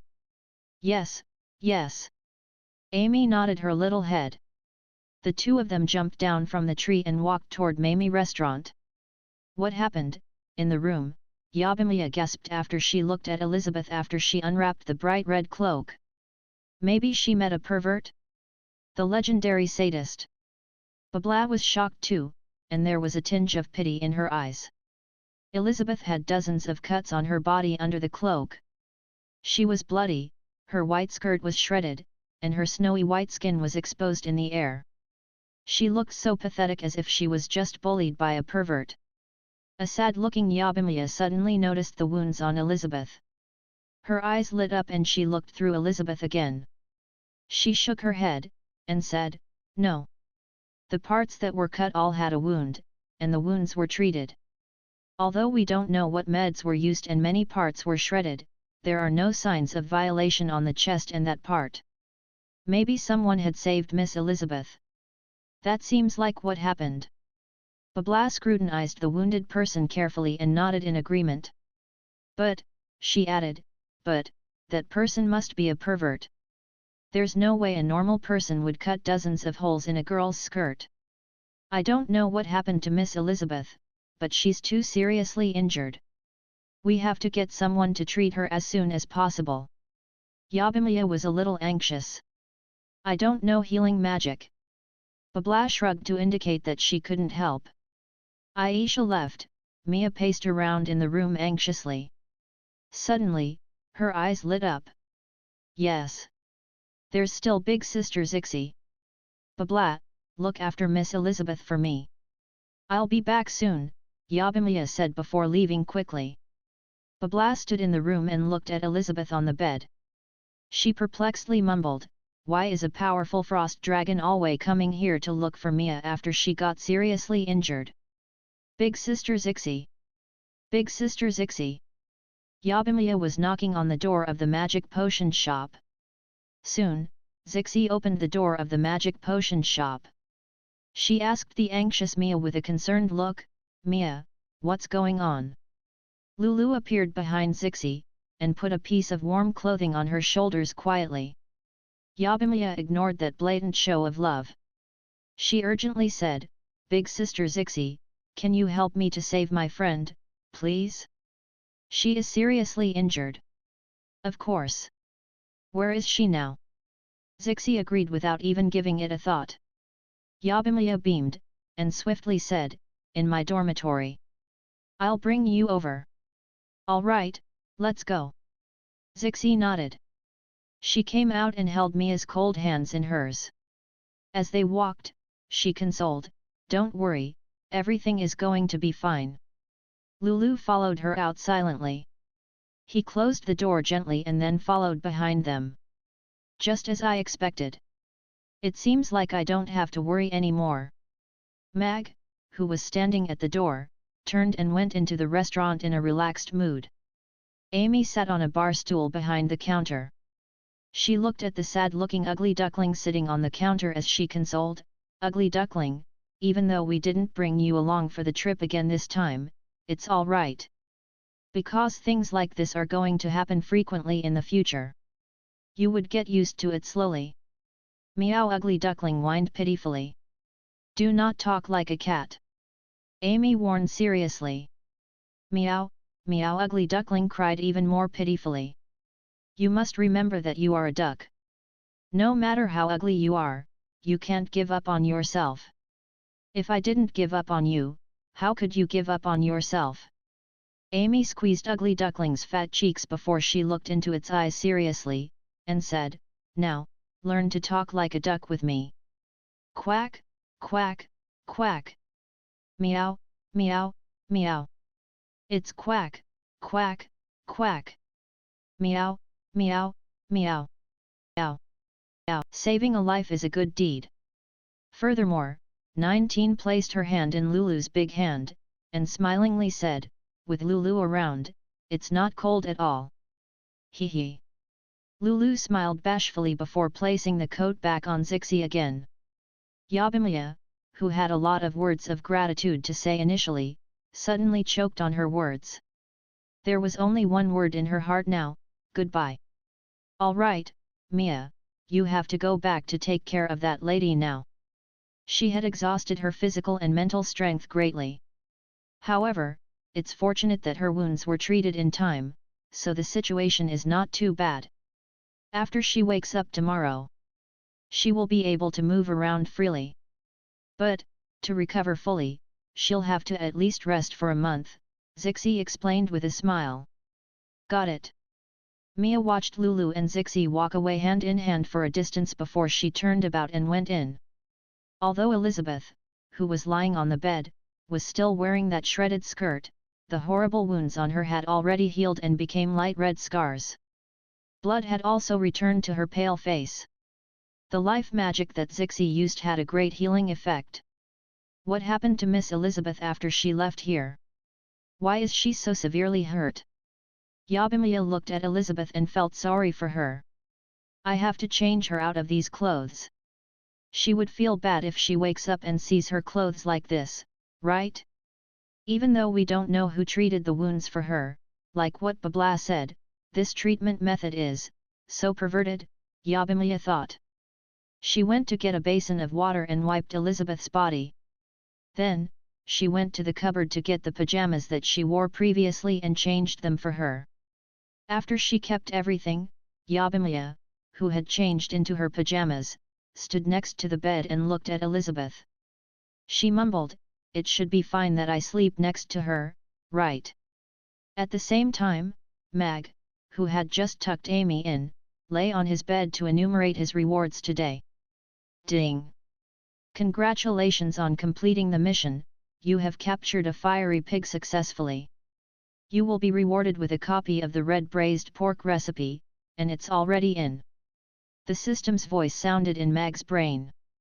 A shiny golden experience bag appeared in Mag's brain. Mag didn't tap to open it, instead, he smilingly asked, "System, convert for me. What's the value of those treasures that I seized today?"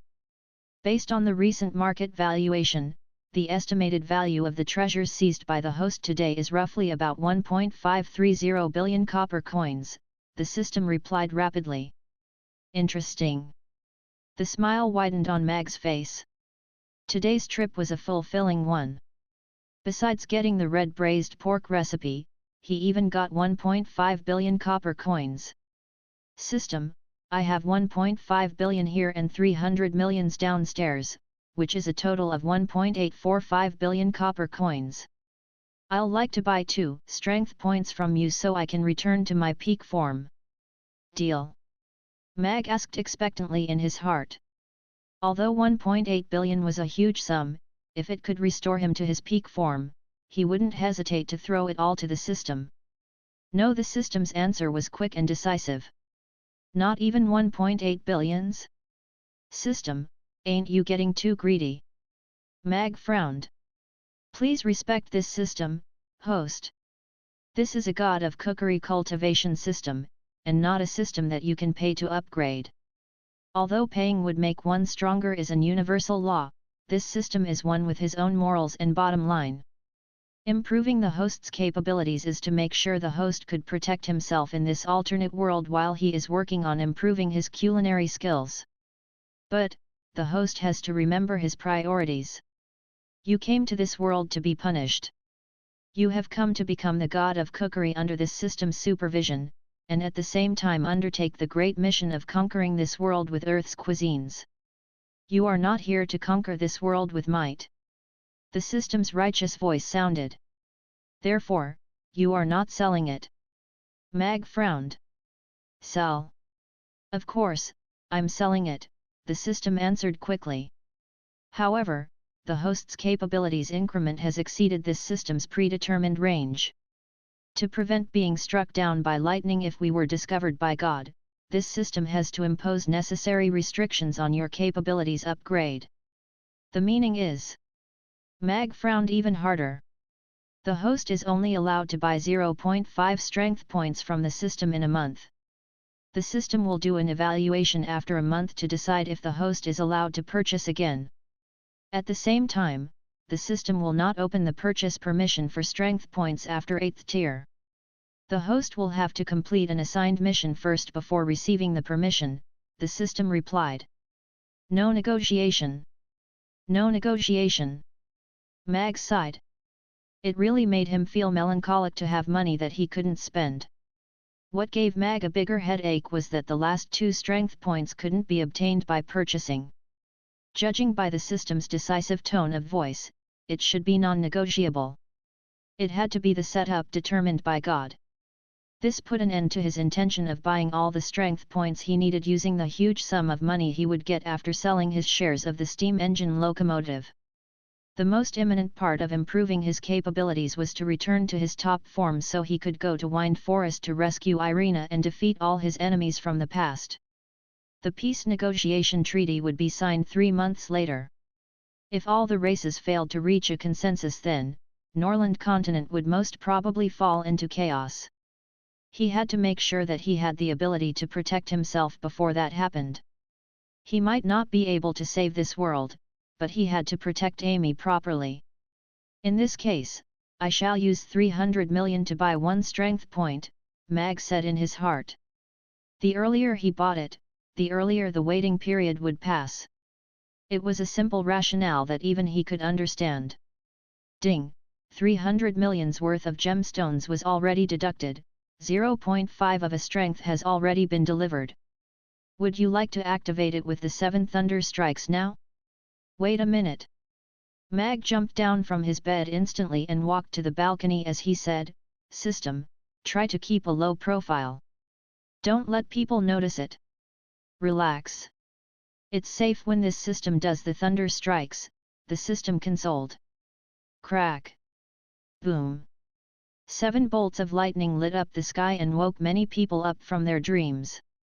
Mag covered his vital part with his hands, exhaled a mouthful of white smoke, and rolled his eyes as he said, System, you promised that it's safe. His hair was all standing up and smoking. In the safety aspect, this system has already protected the host perfectly, the system said while feeling very pleased with itself. Ho ho, system. Damn you. Mag turned and ran downstairs. It was shameful to be butt naked. A person in black clothes appeared at Mamie restaurant and whispered to himself, This is the Mamie restaurant. I wonder if the person that young Master Timothy wants to kill is here. Mag, who had taken a bath and changed, walked to the window and looked at that person in black as he lifted the curtain. He had realized his existence long ago. He only didn't expect that he would be still here after he had his bath. His attire was obviously telling people that he was up to no good. He might as well have written the words bad guy on a black cloth and put it across his face. 7th tier, human, Rodu citizen. Is he finally here? Mag twitched his mouth. He came later than he had expected. However, this had also proven that the news that he was Noya Gould had spread and people believed it. That was why a 7th tier knight had come. Mag had specially found out about the enmity between Noya Gould and Timothy when he was in Rodu. Sending a 7th tier knight to kill him meant that he really hated him for stealing his wife. It's not possible to act here.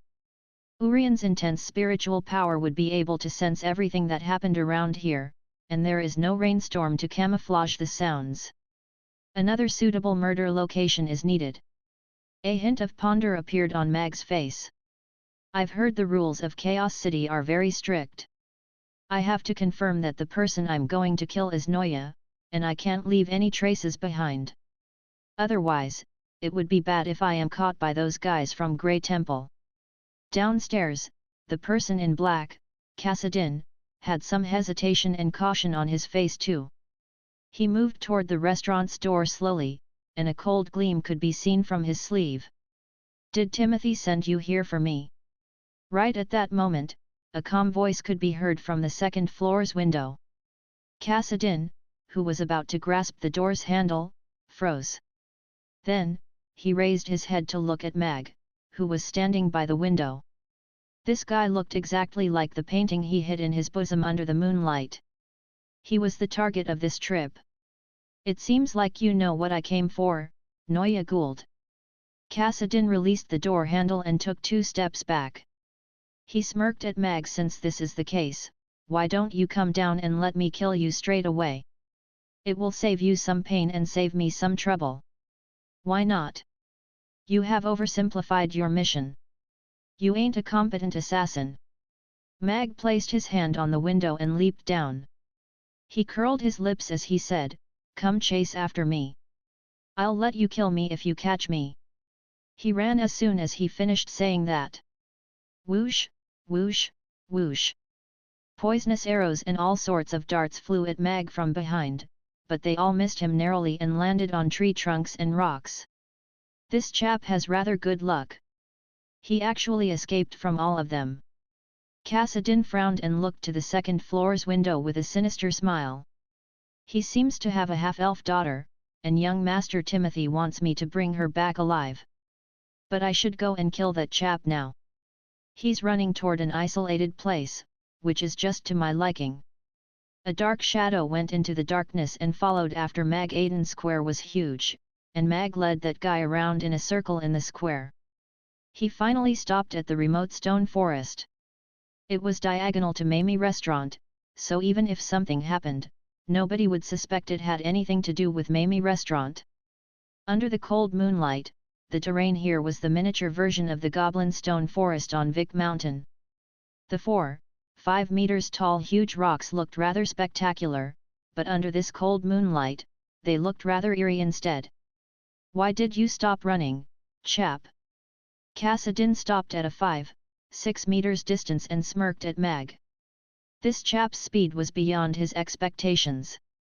Even he, who was the most adept at speed, almost lost him a few times. Fortunately, he was gifted at tracing, so he didn't lose track of him. To make sure that you caught up, I have waited for a while. Mag looked at Kassadin with a smile.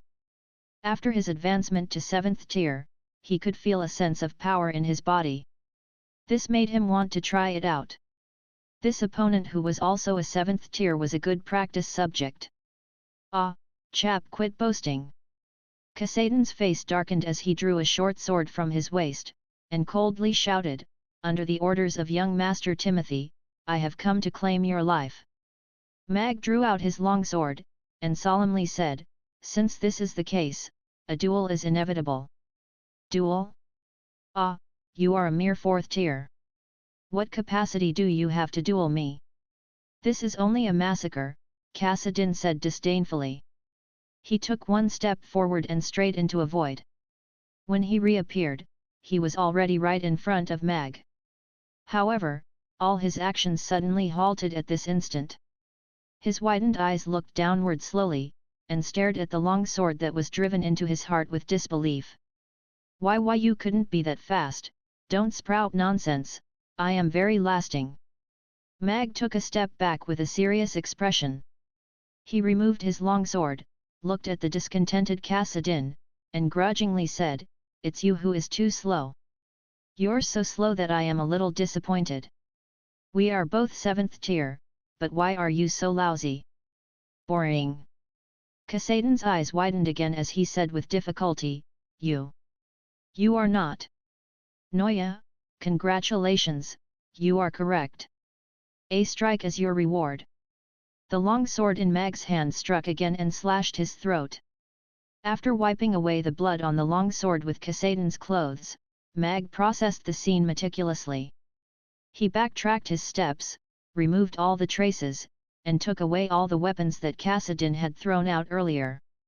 After he made sure that no traces had been left behind, he went back to room through the window again. He bathed again, changed into his pajamas, and lay on the bed. He clicked and opened the red braised pork experience bag. Fatty but not oily, the soft and sweet red braised pork was a homemade dish that many Chinese loved to eat. It had its place among the traditional dishes. Mag was a loyal fan of the red braised pork. This dish's cooking methods differed depending on the region. For example, the selection of spices would have obvious regional features. The system's red braised pork recipe's cooking method should have merged both the methods from the north and the south. But, Mag had never tried making red braised pork, so he had no idea how the taste would turn out. However, as a dish that he had eaten frequently in the past, he had to have criticized it very often.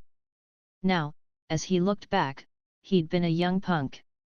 He had said so much then, and now he was going to be the one to suffer. Bring it on, red braised pork. I wanna see how difficult this dish can be. Mag turned to look at Amy, who was already fast asleep. Then, he closed his eyes and pushed open the door to the test field for the god of cookery. Red braised pork was not a complicated dish. The homemade version could be made by anyone following a tutorial.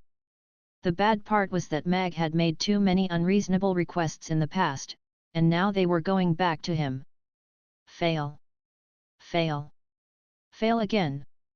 Mag looked at red and shiny red braised pork on the plate, and unconvincingly said, "This request of yours is too much, system. This coloring's already done evenly enough, right? You can't reach my standard even if you use a brush, but you still say it failed. Let this system make a correction. This isn't requested by this system. The details can be referred to the first request. Every piece of the red braised pork should be red, shiny, and flawless as if it was colored with the finest paintbrush." Damn! Which idiot made this request? Mag rolled his eyes. Weibo user, Shen Mag, released on 2017.5.20. Mag, excellent. Only this unrelentless attitude could result in the most scrumptious red braised pork. Mag forced a smile, and then threw the red braised pork into the rubbish bin. He began to make the red braised pork anew. This was a difficult night. Mag had wished to transmigrate back many times so he could punch himself who was dating an influencer that day.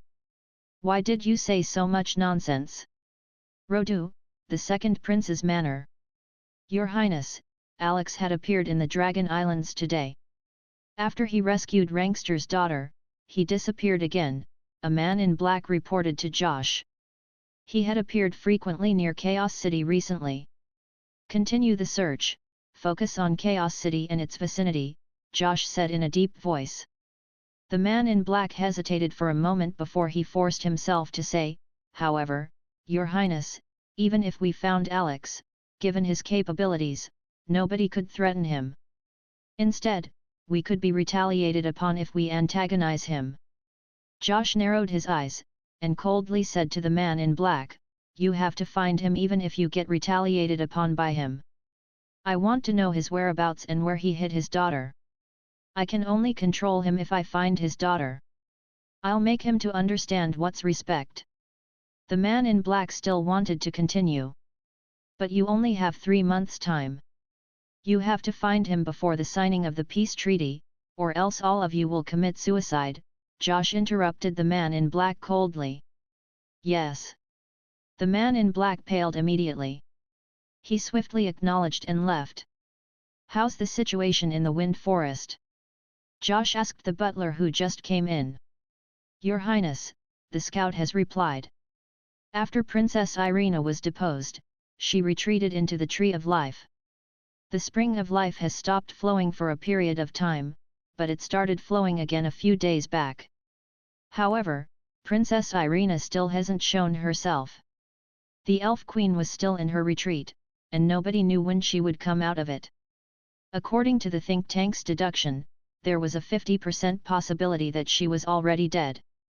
Helena didn't explain why she's joined forces with the first prince.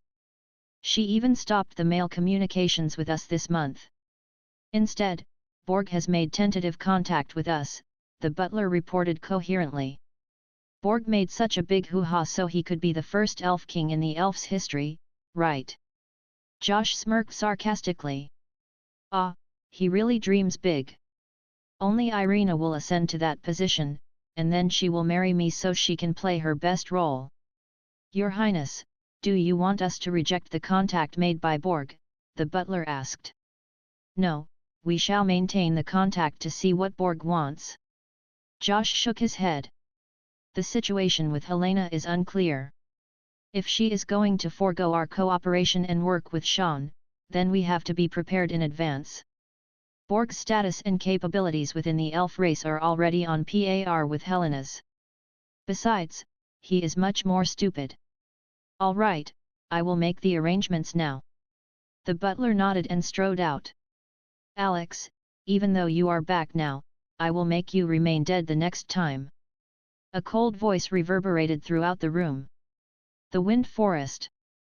Under the Tree of Life, Irina, who was restored to her peak form, walked one round the Tree of Life perplexedly. She mumbled, "This is weird. Why did all the ghost aura disappear?" The Tree of Life's branches were all green again. The hundreds of hanging branches were full of life as if spring was here. The branches swung happily as if they were in a good mood. Maybe it is the god of life? But it doesn't look like it. I didn't feel the befall of the magic of life. It seems to be that heavy rain that night.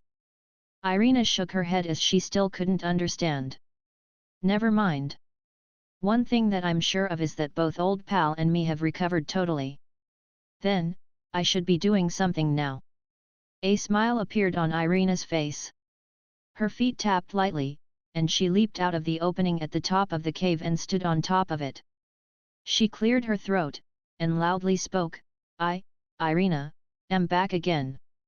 A clear and melodic voice reverberated throughout the Wind Forest and greeted every elf's ears. Princess Irina. Some of the elves were shocked, some cried out in their shock, some were worried, and some were happy. It's the princess.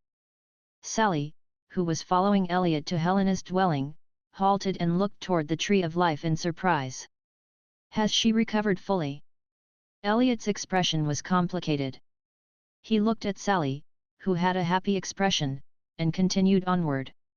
Sally retrieved her gaze and quickly caught up with Elliot. She was going to accept the final votes of the elders that was going to decide if she could be the new elf princess. Of course, she knew in her heart that as long as Irina was there, nobody in the world could ever replace her status in the normal elves' hearts. She didn't want to replace her. She had only hoped to guard that position for Irina and prevent the elf species from falling into the dark abyss before she returned formally. In Borg's residence, in a dark secret chamber, Borg, who was holding a piece of elf's skin, was shocked. He turned around and revealed a hideous face. There were lines of black corrosive marks where bones could even be seen at some parts. It was startling. Irina. How could she recover? Borg shouted hoarsely. Princess Irina is back. The elven slaves cheered restrainedly. The happiness in their hearts was indescribable. The only hope they could feel in the whole forest was Princess Irina. Since freedom is shackled and abandoned, tear away the shackles and return to the souls of the elves. Fight back, my people! This time I will fight alongside you all. Irina's voice sounded again as she left the top of the cave at the Tree of Life. Mag woke up in bed in a shock the next morning.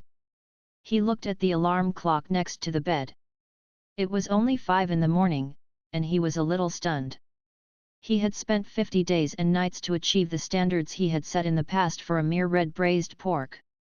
That was achieved by standing on the shoulders of many top chefs and practices that disregarded the wastage of ingredients. Even Mag, who was a chef that was used to the test field for the god of cookery, found the process difficult. Seems like we cannot just shoot our mouths off. We'll pay for it sooner or later, Mag mumbled in a complicated mood. His body was well rested, but his mind was still a little tired after going through his own tortures. He went back to sleep for another hour before he got out of the bed energetically. He did a set of military drills first after he got out of bed. This 7th tier body was indeed different. Vigorous power overflowed in every muscle in his body. Mag felt he could even bring down a dinosaur with just a punch. Apart from making red braised pork last night, Mag had also done adaptive training on his body in the test field. After all, the opponent yesterday was too weak, and didn't give him sufficient practice. Hence, he would have to do it himself. 7th tier. Amongst the magic casters, they would be known as the advanced magic casters.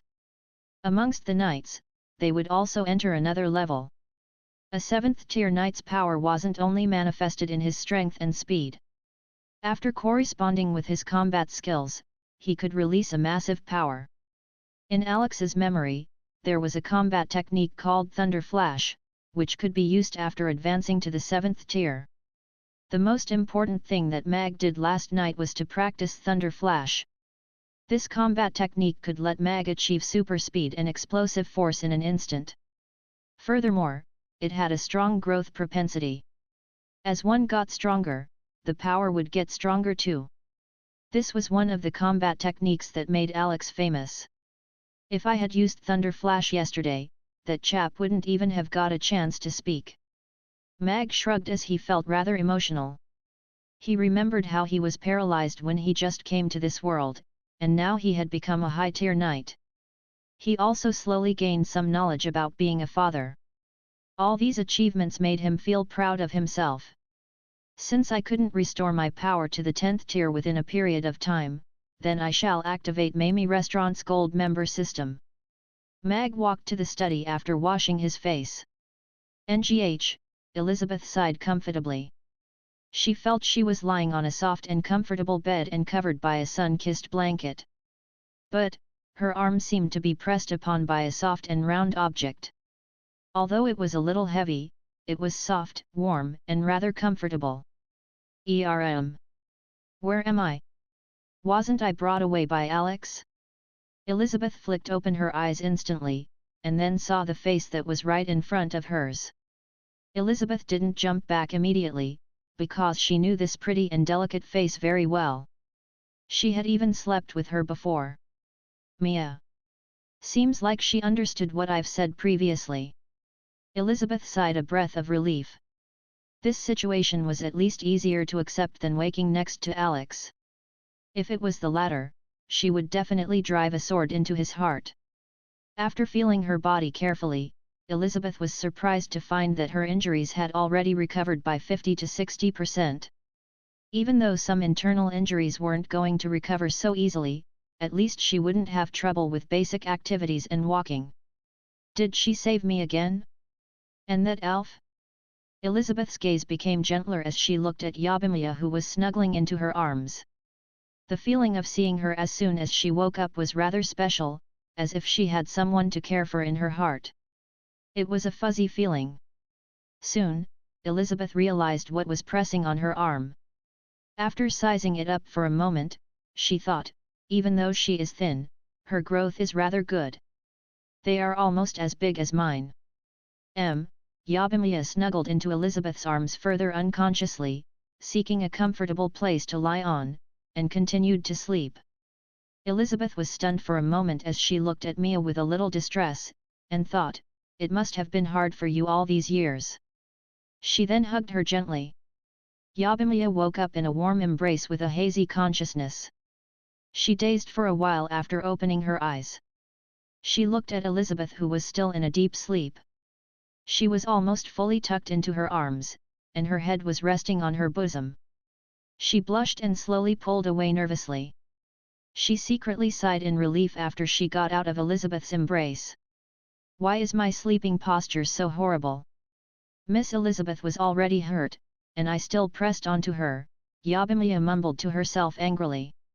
She gazed at Elizabeth, whose eyes were still shut, and said with a little distress, "It seems that Miss Elizabeth's injuries are indeed rather serious. She's still asleep, but I have to get to work now. I'll bring her some breakfast later." Mia left a note beside the bed, and then left after closing the door gently. Elizabeth opened her eyes and glanced at the note as a smile appeared on her face. It wrote, "Miss Elizabeth, I am Mia. Please have a good rest in the room.